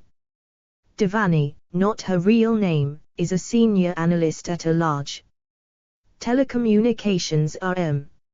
She proudly describes herself as her department's resident cheer-upper. As she says, "I have always been the person that people turn to for support. I listen really well and I like to listen, I like to help." But the year before I spoke to her, Devani's organization was going through a major change initiative. I already had so much on my plate, and so many colleagues were leaning on me, turning to me to process. Adapted from when you're the person your colleagues always vent to. Posted on hbr.org on the 11th of January, 2016, product #H038W. Dealing with decult people. 146. Commiserate, ask for advice. It was hard to get through my own deadlines and also be there for my co-workers. I was drowning in stress and nearing burnout. She told us about feeling down on Sunday nights, feeling increasingly angry and cynical, and having trouble sleeping because she couldn't shut my mind off. She took up smoking again after having given it up for 4 years and let her exercise routine falter.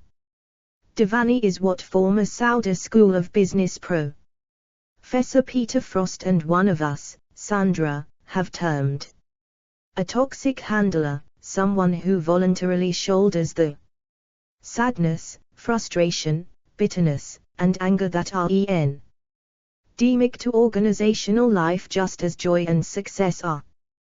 Toxic handlers can be found at all levels of the organization, particularly in roles that span disparate groups.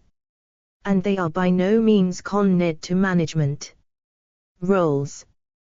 Their work is difficult and critical, even if it often goes uncelebrated. It keeps organizations positive and productive even as the individuals within them necessarily clash and tussle. By carrying others' condenses, suggesting solutions to interpersonal issues, working behind the scenes to prevent pain, and reframing difficult messages in constructive ways, toxic handlers absorb the negativity in day-to-day professional life and allow employees to focus on constructive work. This isn't easy work. And as Sandra's and Peter Frost's research of over 70 toxic handlers, or those who managed them, revealed, individuals in these roles frequently experience untenably high levels of stress and strain, which affect their physical health and career paths and often mean they have a diminished capacity to help others. What to do if you're a toxic handler. 147. As in the long run, a side effect that is most troubling for handlers. But if handlers can recognize that they are playing a role that is both highly valuable and burdensome, they can see their own emotional competence in a new light, and recognize the signs of serious strain while there's still something they can do about it. How do you know if you're a toxic handler? Here are some questions to ask yourself. Are you working in an organizational character? Is by lots of change, dysfunction, or politics? Are you working in a role that spans different groups or different levels? Do you spend a lot of time listening to and offering advice to colleagues at work? Do people come to you to unload their worries, emotions, secrets, or workplace problems? Do you have a hard time saying no to colleagues, especially when they need you? Do you spend time behind the scenes, managing politics and influencing decisions so others are protected? Do you tend to mediate communication between a toxic individual and others? Are you that person who feels compelled to stand up for the people at work that need your help? Dealing with difficult people. 148. Do you think of yourself as a counselor, mediator, or peacemaker? If you've answered yes to 4 or more of these Q's, then you may be a toxic handler. Before you panic at that label, recognize that there are both positives and negatives to filling this role. On the positive side, being a toxic handler means you have valuable emotional strengths. You're probably a good listener, you're empathetic, you're good at suggesting solutions instead of piling on problems. The people around you value the support you provide. It's important, too, to understand that this role is strategically critical to organizations. You likely diffuse tough situations and reduce dysfunction. Now for the bad news.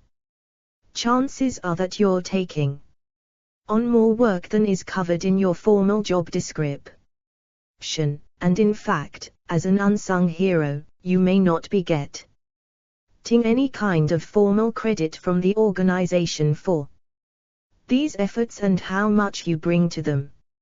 Listening, mediating, and working behind the scenes to protect others takes important time away from your other responsibilities.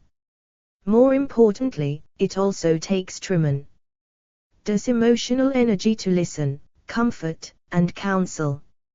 As you are not a trained therapist, you may also be inadvertently taking on others' pain and slowly paying a price for it. Sandra's research shows that toxic handlers tend to take on others' emotions but have no way to offer aid them. Quite likely, as a person who is constantly helping others, you may be unlikely to be seeking support for yourself. And lastly, this role may be part of your identity. What to do if you're a toxic handler? 149. Something that brings you fulfillment and in which you take satisfaction, and so it is difficult to step away from. Consider Hyun Lee, not his real name. His manager was a star with a great track record, but he created a lot of turmoil. He wouldn't take the time to get to know anyone on Hyun Lee's team personally and totally disregarded more junior members. He was also obsessed with lofty performance goals that seemed to come out of nowhere.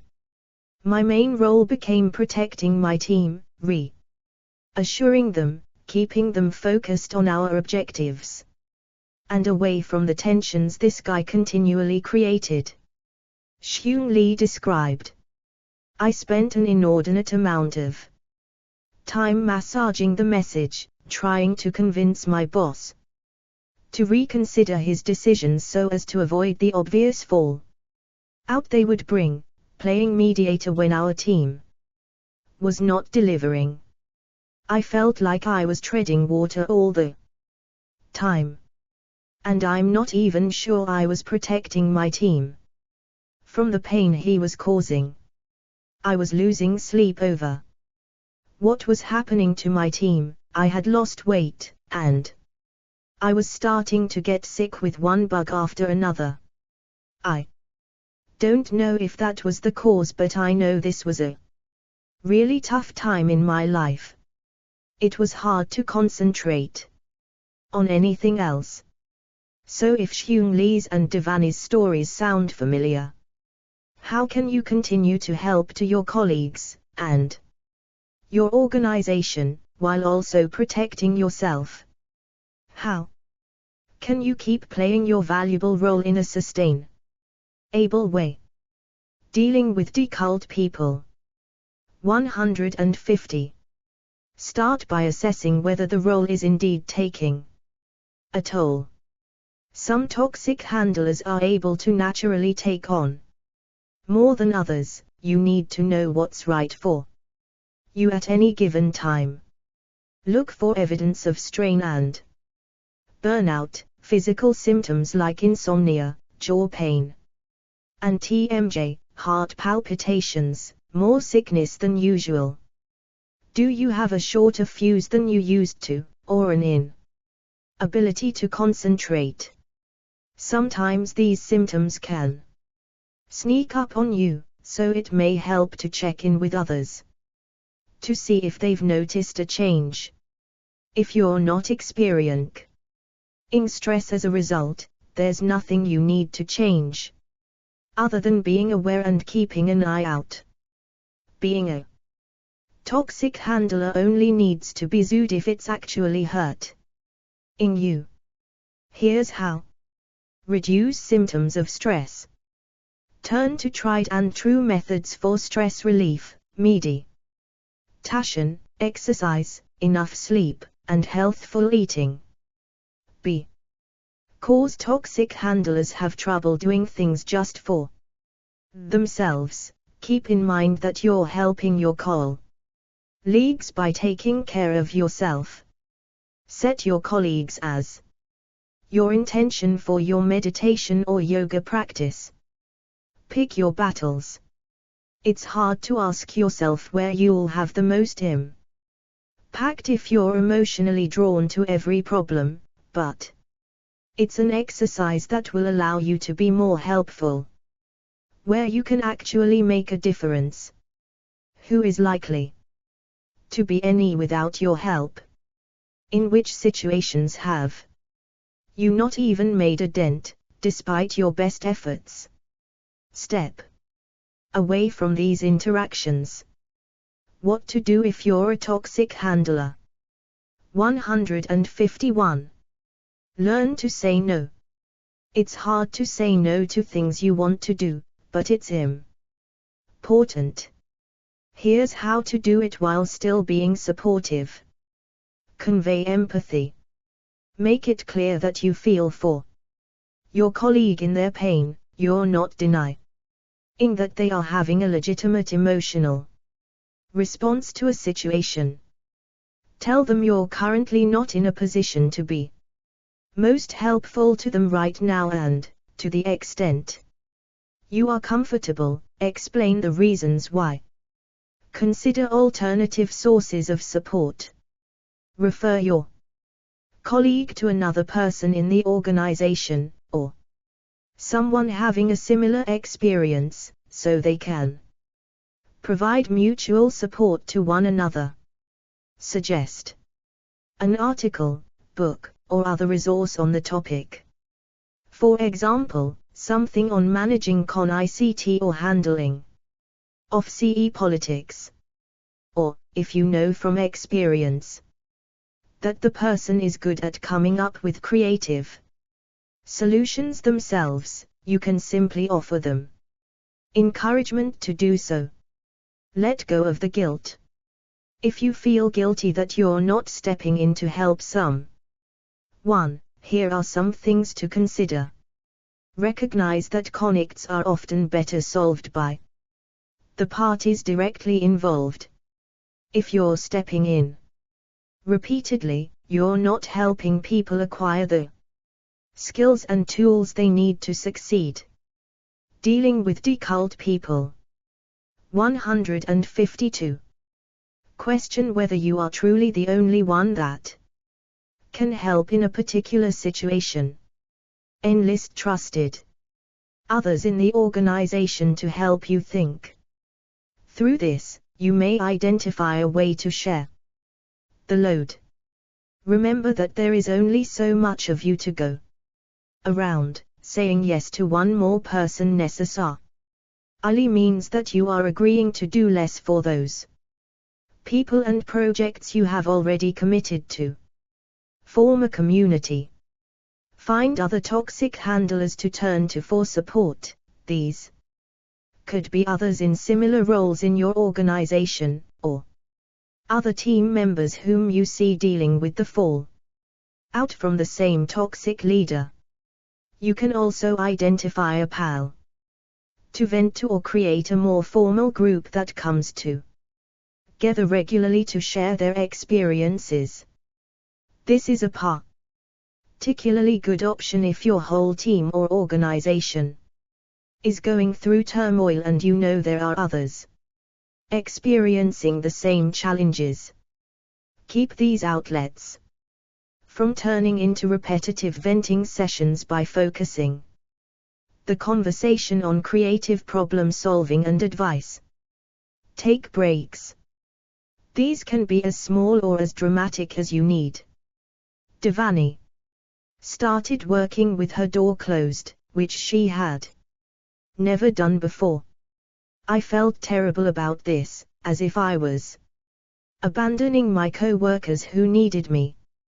But if I lost my job, I wasn't going to be much good to anybody, she explained. Consider giving yourself a mental health day. What to do if you're a toxic handler. 153.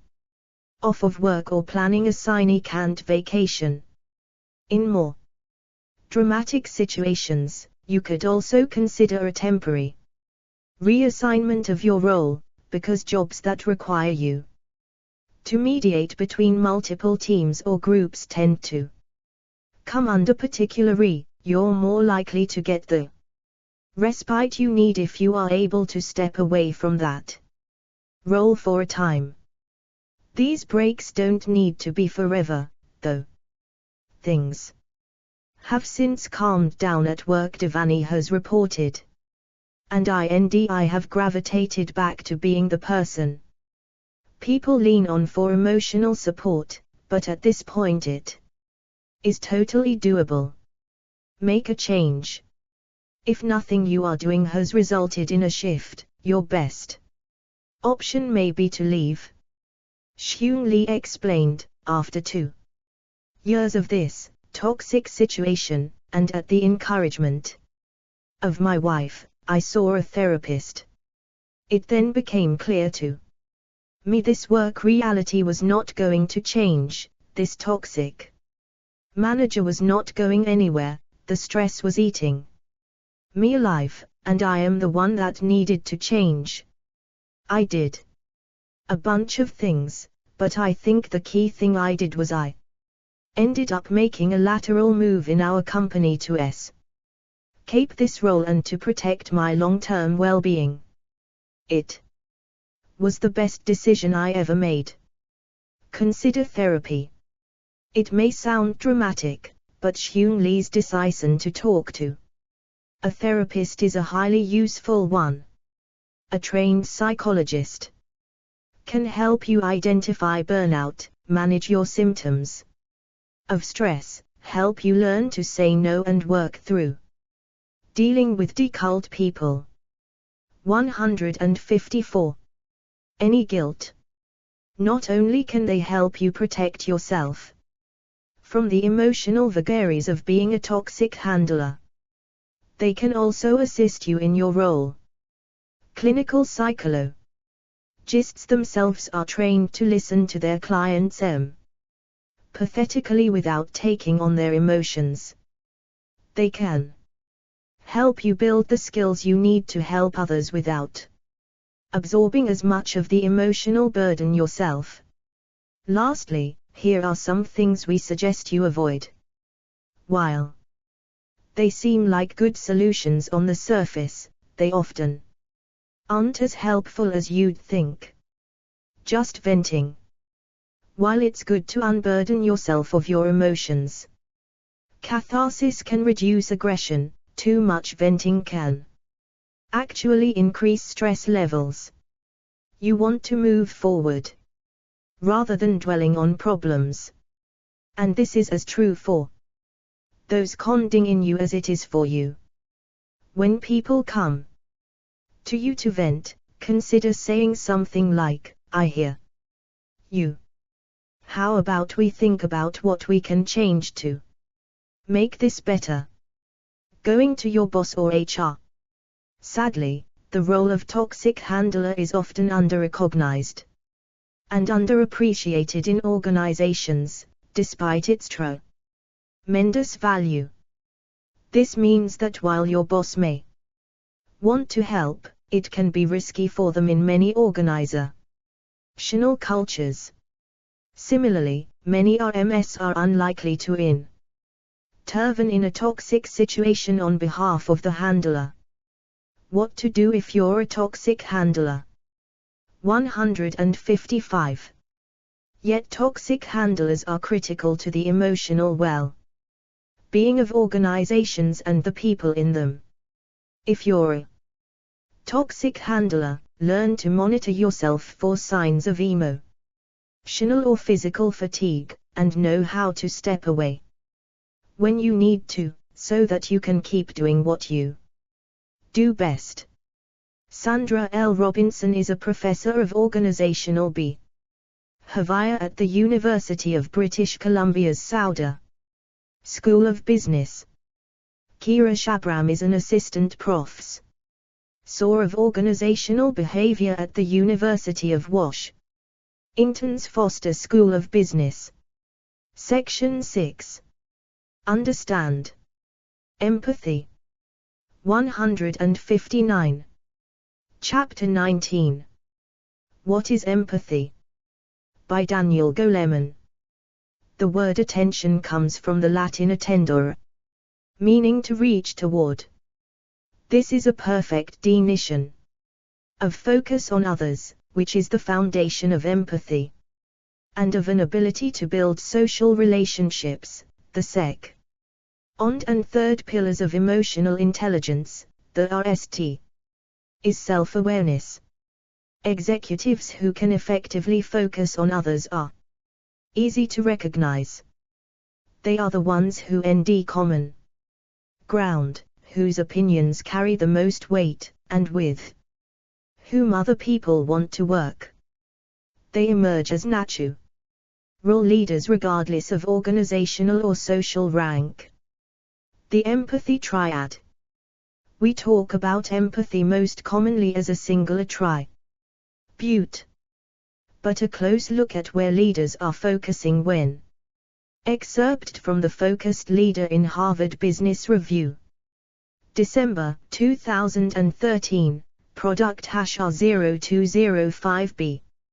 Understand empathy. 160. They exhibit. It reveals 3 distinct kinds of empathy, each important for leadership effectiveness. Cognitive empathy, the ability to understand an other person's perspective. Emotional empathy, the ability to feel what someone else feels. Empathic concern, the ability to sense what an other person needs from you. Cognitive empathy enables leaders to explain themselves in meaningful ways, a skill essential to getting the best performance from their direct reports. Contrary to what you might expect, exercising cognitive empathy requires leaders to think about feelings rather than to feel them directly. An inquisitive nature feeds cognitive empathy. As one successful executive with this trait puts it, I've always just wanted to learn everything, to understand anybody that I was around, why they thought what they did, why they did what they did, what worked for them and what Didn't work. But cognitive empathy is also an outgrowth of self-awareness. The executive circuits that allow us to think about our own thoughts and to monitor the feelings that out from them let us apply the same reasoning to other people's minds when we choose to direct our attention that way. Emotional empathy is important for effective mentoring, managing clients, and reading group dynamics. It springs from ancient parts of the brain beneath the cortex, the amygdala, the hypothalamus, the hippocampus. What is empathy? 161. Pus, and the orbitofrontal cortex, that allow us to feel fast without thinking deeply. They tune us in by arousing in our bodies the emotional states of others. I literally feel your pain. My brain patterns match up with yours. When I listen to you tell a gripping story.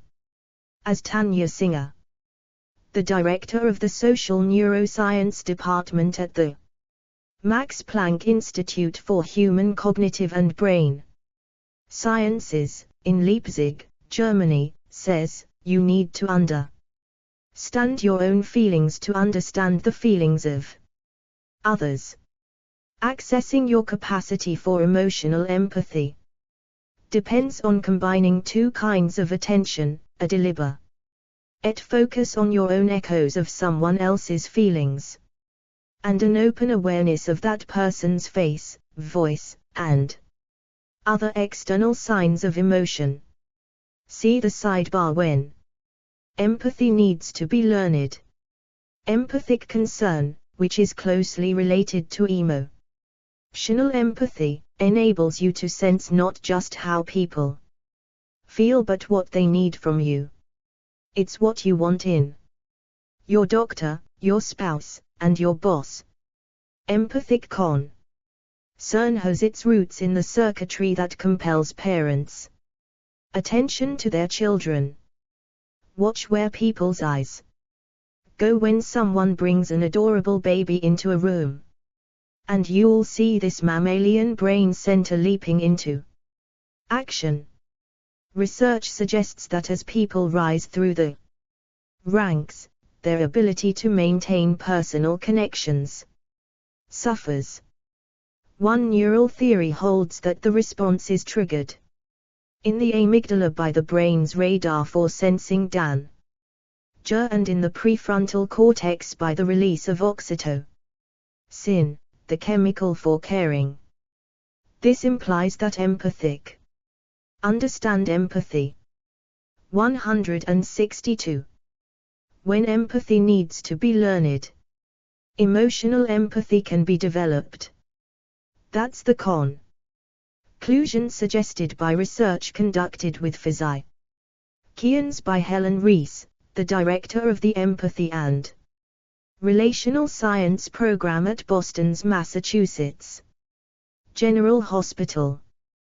To help the physicians monitor themselves, Rees set up a program in which they learned to focus using deep, diaphragmatic breathing and to cultivate a certain detachment, to watch an interaction from the ceiling, as it were, rather than being lost in their own thoughts and feelings. Suspending your own involvement to observe what's going on gives you a mindful awareness of the interaction without being completely reactive, says Rees. You can see if your own physiology is charged up or balanced. You can notice what's transpiring in the situation. If a doctor realizes that she's feeling irritated, for instance, that may be a signal that the patient is bothered too. Those who are utterly at a loss may be able to prime emotional empathy essentially by faking it until they make it, Rees adds. If you act in a caring way, looking people in the eye and paying attention to their expressions, even when you don't particularly want to, you may start to feel more engaged. Concern is a double-edged feeling. We intuitively experience the distress of another as our own. But in deciding whether we will meet that person's needs, we deliberately weigh how much we value his or her well-being. What is empathy? 163. When empathy needs to be controlled. Getting a grip on our impulse to empathize with other people's feelings can help us make better decisions when someone's emotional mood threatens to overwhelm us. Continued. Getting this intuition deliberation mix right has great implications. Those whose sympathetic feelings become too strong may themselves suffer. In the helping prof's science, this can lead to compassion fatigue in executives. It can create distracting feelings of anxiety about people and circumstances that are beyond anyone's control. But those who protect themselves by deadening their feelings may lose touch with empathy. Empathic concern requires us to manage our personal distress without numbing ourselves to the pain of others. See the sidebar. When empathy needs to be controlled. Daniel Goleman is a co-director of the Consortium for Research on Emotional Intelligence in Organizations at Rutgers University, co-author of Primal Leadership, Leading with Emotional Intelligence, Harvard Business Review Press, 2013, and author of The Brain and Emotional Intelligence, New Insights and Leadership. Selected Writings, More Than Sound, 2011. His latest book is A Force for Good, The Dalai Lama's Vision for Our World, Bantam, 2015. 164. When empathy needs to be controlled. Continued. Ordinarily, when we see someone pricked with a pin, our brains emit a signal indicating that our own pain centers are echoing that distress. But physicians learn in medical school to block even such automatic responses. Their attentional anesthetic seems to be deployed by the temporal parietal junction and regions of the prefrontal cortex, a circuit that boosts concentration by tuning out emotions. That's what is happening in your brain when you distance yourself from others in order to stay calm and help them. The same neural network kicks in when we see a problem in an emotionally overheated environment and need to focus on looking for a solution. If you're talking with someone who is upset, this system helps you understand the person's perspective intellectually by shifting from the heart to heart of emotional empathy to the head to heart of cognitive empathy. What's more, some lab research suggests that the appropriate application of empathic concern is critical to making moral judgments. Brain scans have revealed that when volunteers listened to tales of people being subjected to physical pain, their own brain centers for experiencing such pain lit up instantly.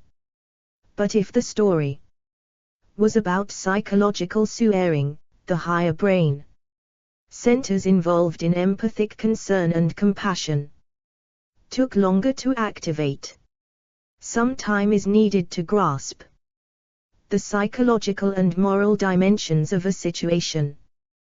The more distracted we are, the less we can cultivate the subtler forms of empathy and compassion. 165. Chapter 20. Beyond Empathy. The Power of Compassion. An interview with Daniel Goleman. By Andrea Ovens. 2 decades before Daniel Goleman RST wrote about emotional intelligence in the pages of HBR, he met the Dalai Lama at Amherst College. The Dalai Lama mentioned to the young science journalist for the New York Times that he was interested in meeting with scientists.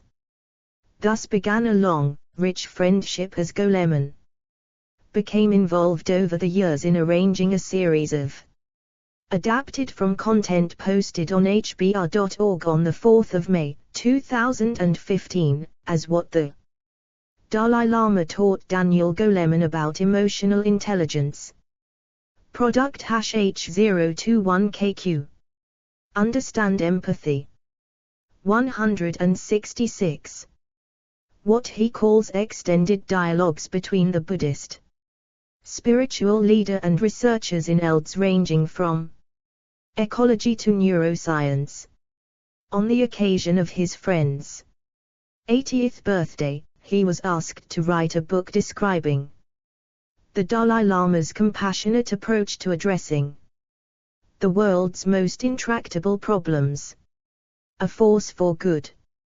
The Dalai Lama's vision for our world, which draws both on Goleman's background in cognitive science and his long relationship with the Dalai Lama, is both an exploration of the science and the power of compassion, and a call to action.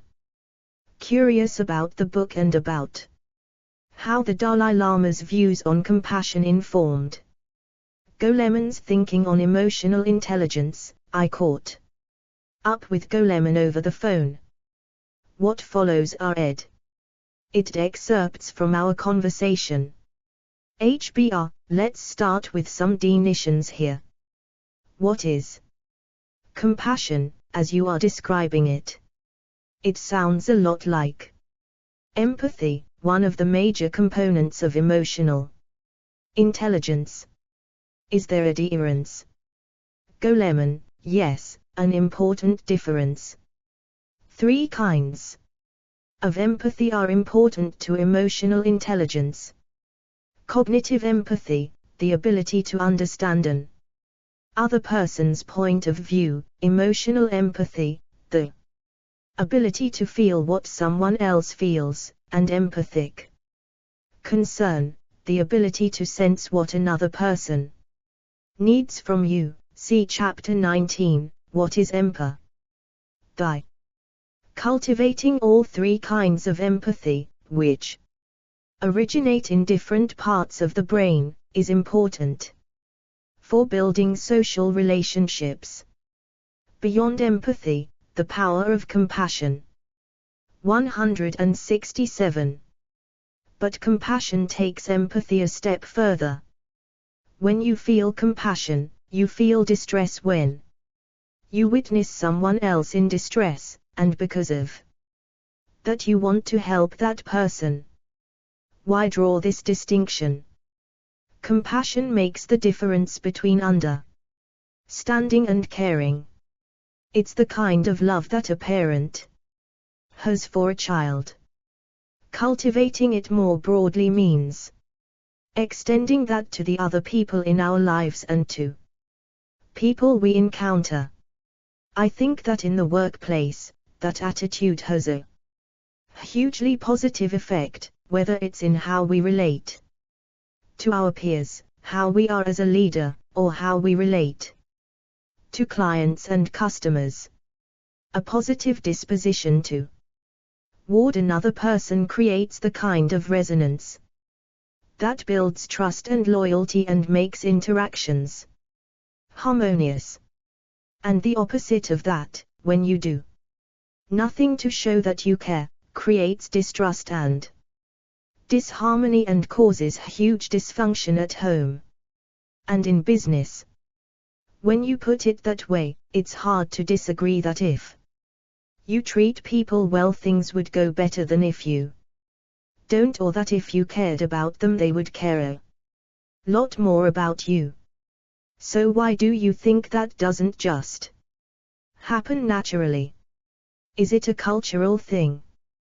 or a misplaced confusion about when competition is appropriate. I think too often there's a muddle in people's thinking that if I'm nice to another person or if I have their understand empathy. 168. Interests at heart. It means that I don't have my own interests at heart. The pathology of that is, well, I'll just care about me and not the other person. And that, of course, is the kind of attitude that leads to lots of problems in the business realm and in the personal realm. But compassion also includes yourself.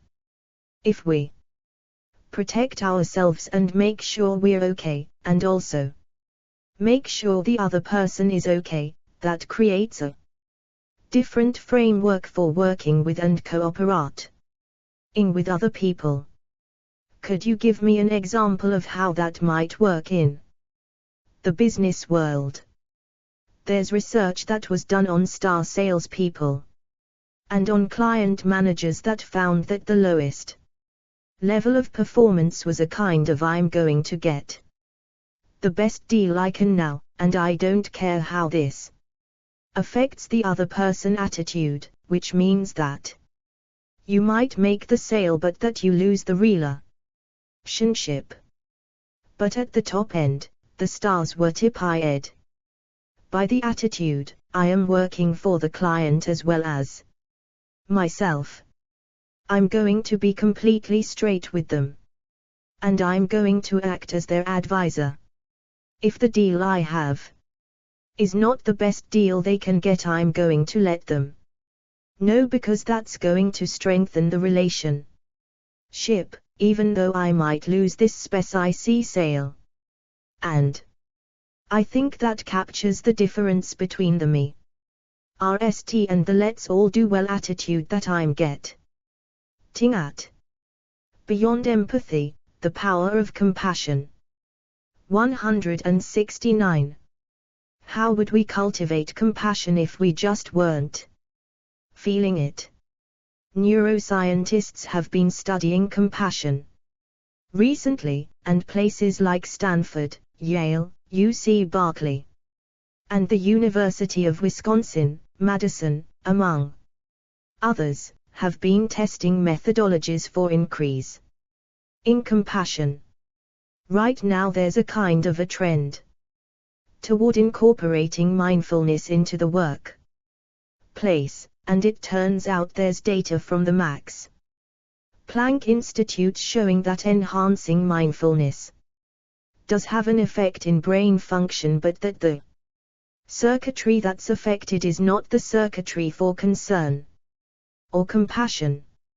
In other words, there's no automatic boost in compassion from mindfulness alone.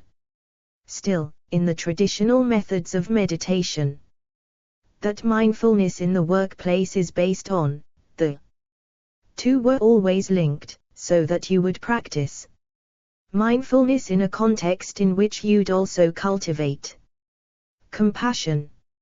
Stanford, for example, has developed a program that incorporates secularized versions of methods that have originally come from religious practices.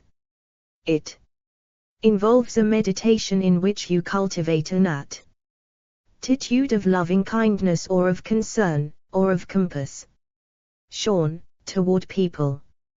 First you do this for yourself, then for people you love, then for people you just know. And nowly you do it for everyone.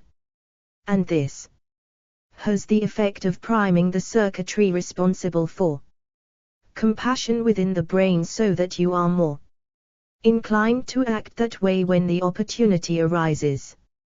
Understand empathy. 170. You've remarked that the Dalai Lama is a very distinctive kind of leader. Is there something we could learn as leaders ourselves from his unique form of leadership? Observing him over the years, and then doing this book for which I interviewed him extensively, and Of course, being immersed in leadership literature myself, 3 things struck me. The first is that he's not beholden to any organization at all. He's not in any business. He's not a party leader. He's a citizen of the world at large. And this has freed him to tackle the largest problems we face. I think that to the extent that a leader is beholden to a particular organization or outcome, that creates a kind of myopia of what's possible and what matters. Focus narrows to the next quarter's results or the next election. He's way beyond that. He thinks in terms of generations and of what's best for humanity as a whole. Because his vision is so expansive, he can take on the largest challenges, rather than small, narrowly defined ones. So I think there's a lesson here for all of us, which is to ask ourselves if there is something that limits our vision, that limits our capacity to care. And is there a way to enlarge it? The second thing that struck me is that he gathers information from everywhere. He meets with heads of state, and he meets with beggars. He's getting information from people at every level of society worldwide. This casting a large net lets him understand situations in a very deep way, and he can, beyond empathy, the power of compassion. 171. Analyze them in many different ways and come up with solutions that aren't conned by anyone. And I think that's another lesson everyday leaders can take from him. The third thing would be the scope of his compass, Sean, which I think is an ideal that we could strive for. It's pretty unlimited. He seems to care about every body and the world at large. Daniel Goleman is the co-director of the Consortium for Research on Emotional Intelligence in Organizations at Rutgers University, a co-author of Primal Leadership, Leading with Emotional Intelligence, Harvard Business Review Press, 2013, and the author of The Brain and Emotional Intelligence, New Insights, More Than Sound, 2011. His latest book is A Force for Good, The Dalai Lama's Vision for Our World, Bantam, 2015. Andrea Ovens is a former senior editor at Harvard Business Review. Section 7. Build Your Resilience. 175. Chapter 21. Resilience in the moment. During difficult interactions, you may begin to question your perceptions about yourself. For example, suppose a direct report says, "I didn't attend the meeting because I didn't think you valued my ideas." In response, you wonder to yourself, "Maybe I'm not a competent manager after all." For many people, the sense that their self-image is being challenged creates intense emotions. These feelings can become overwhelming, making it virtually impossible to converse productively about any subject. For this reason, be sure to address feelings about self-image in yourself and in the other person during tough conversations. Adapted from Address Emotions in the Harvard Management Topic: Difficult Interactions, Harvard Business Publishing, 2016. Electronic. Build Your Resilience. 176. Understand self-image. Your self-image comes from many different assumptions that you've made about yourself. I'm an effective manager. I'm a good person. I care about my employees.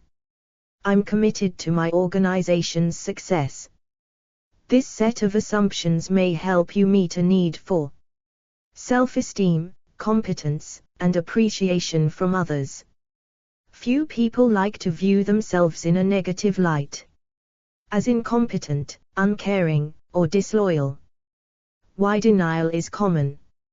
Many people view self-image from an either forward/or mind set. I'm either loyal or disloyal, or I'm either caring or uncaring. Unfortunately, this perspective makes it impossible for people to tolerate criticism and negative feedback from others. For instance, if a colleague says, "I was really disappointed when you didn't support my proposal," you might conclude, "I can't possibly be a loyal person if I don't support my peers' ideas." If deciding that your disloyal feels intolerable, you may practice denial and shoot back with something like, "I did support your proposal." Other reactions to threats. Other reactions to self-image challenges include resilience in the moment. 177. Burying the feelings, adopting a detached manner, and resorting to generalizations. Let's calm down and establish precise standard operating procedures here. Striking back at the other person defensively. Are you calling me a liar? Refusing to face the disagreement directly. Let's just forget about it and move on. None of these responses enables you to listen to feedback and make the changes needed to improve the way you interact with others. Handle threats to your self-image. Several strategies can help you effectively handle challenges to your self-image. Understand your self-image. List all the assumptions that influence your perception of yourself. By anticipating that you might experience defensiveness over threats to these particular beliefs, you may be better able to control negative feelings if they do arise. Adopt a both forward/and mindset. Instead of assuming that you can be, for example, either competent or incompetent, remind yourself that you and others are a mixture of positive and negative. You're likely competent at some things and not so skilled at others. Build your resilience. 178. Accept imperfection. Acknowledge that everyone makes mistakes at times. The key is to learn from them. How to respond to criticism. By Peter Bremen. At one point or another, we've all been blindsided by criticism and reacted poorly. I remember once leading a project that I thought was going great, until my two colleagues took me aside to tell me I was being controlling and overbearing. I immediately became defensive. I had trouble listening to them, and I became self-conscious and awkward for the rest of the project. Surprise criticism about an issue you haven't archived yourself often has that effect. It emotionally overpowers you. But you can respond more productively. As you listen to the feedback and your adrenaline starts to pause, take a deep breath, and then follow this game plan. Acknowledge and set aside your feelings. We call it constructive criticism, and it usually is, but it can also feel painful, destabilizing, and personal. Notice and acknowledge to yourself the hurt, anger, embarrassment, or insufficiency you might feel.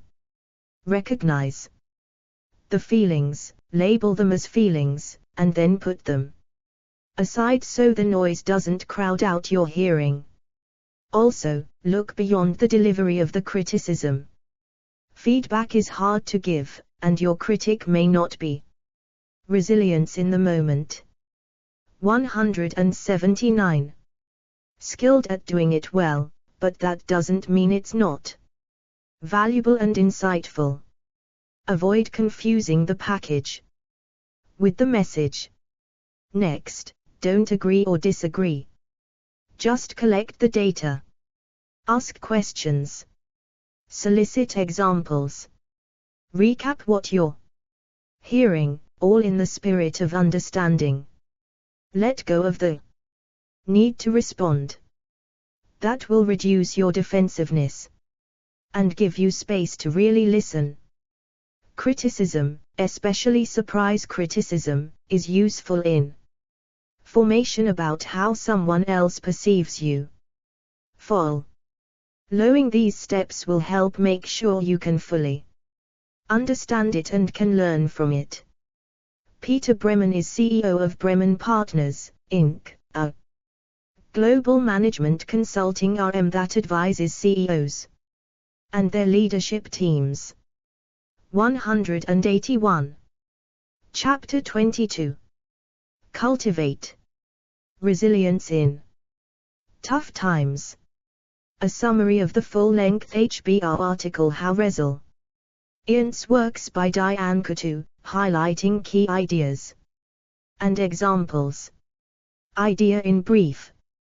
Resilient people possess 3 distinct characteristics. They coolly accept the harsh realities facing them. They ND meaning in terrible times. Adapted from How Resilience Works in Harvard Business Review. May 2002, product #R0205B. Build your resilience. 182. They have an uncanny ability to improvise, making do with whatever's at hand. Fortunately, you can learn to be resilient. To cultivate resilience, apply these practices. Face down reality. Instead of slipping into denial to cope with hardship, take a sober, down-to-earth view of the reality of your situation.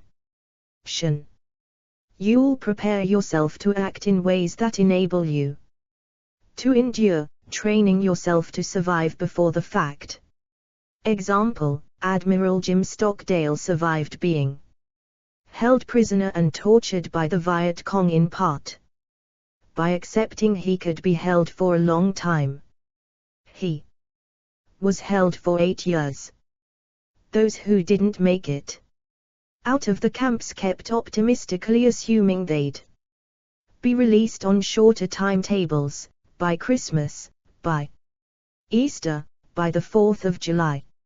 I think they all died of broken hearts, Stockdale said. Search for meaning. When hard times strike, resist any impulse to view yourself as a victim and cry, "Why me?" Rather, devise constructs about your suffering to create meaning for yourself and theirs. You'll build bridges from your present day ordeal to a fuller, better future. Those bridges will make the present manageable, by removing the sense that the present is overwhelming. Example, Austrian psychiatrist and Auschwitz survivor Viktor Frankl realized that to survive the camp, he had to ND some purpose. He did so by imagining. Cultivate resilience in tough times. 183. Himself giving a lecture after the war on the psychology of the concentration camp to help outsiders understand what he had been through. By creating concrete goals for himself, he rose above the sufferings of the moment. Continually improvise. When disaster hits, be inventive. Make the most of what you have, putting resources to unfamiliar uses and imagining possibilities others don't see. Example, Mike founded a business with his friend Paul, selling educational materials to schools, businesses, and consulting RMS. When a recession hit, they lost many core clients. Paul went through a bitter divorce, suffered from depression, and couldn't work. When Mike offered to buy him out, Paul slapped him with a lawsuit claiming Mike was trying to steal the business. Mike kept the company going any way he could, going into joint ventures to sell English language training materials to Russian and Chinese competitors, publishing newsletters for clients, and even writing video scripts for competitors. The lawsuit was eventually settled in his favor, and he had a new and much more solid business than the one he started out with. Diane Coutu is the Director of Client Communications at Banyan Family Business Advisors, headquartered in Cambridge, Massachusetts, and is a former senior editor at Harvard Business Review.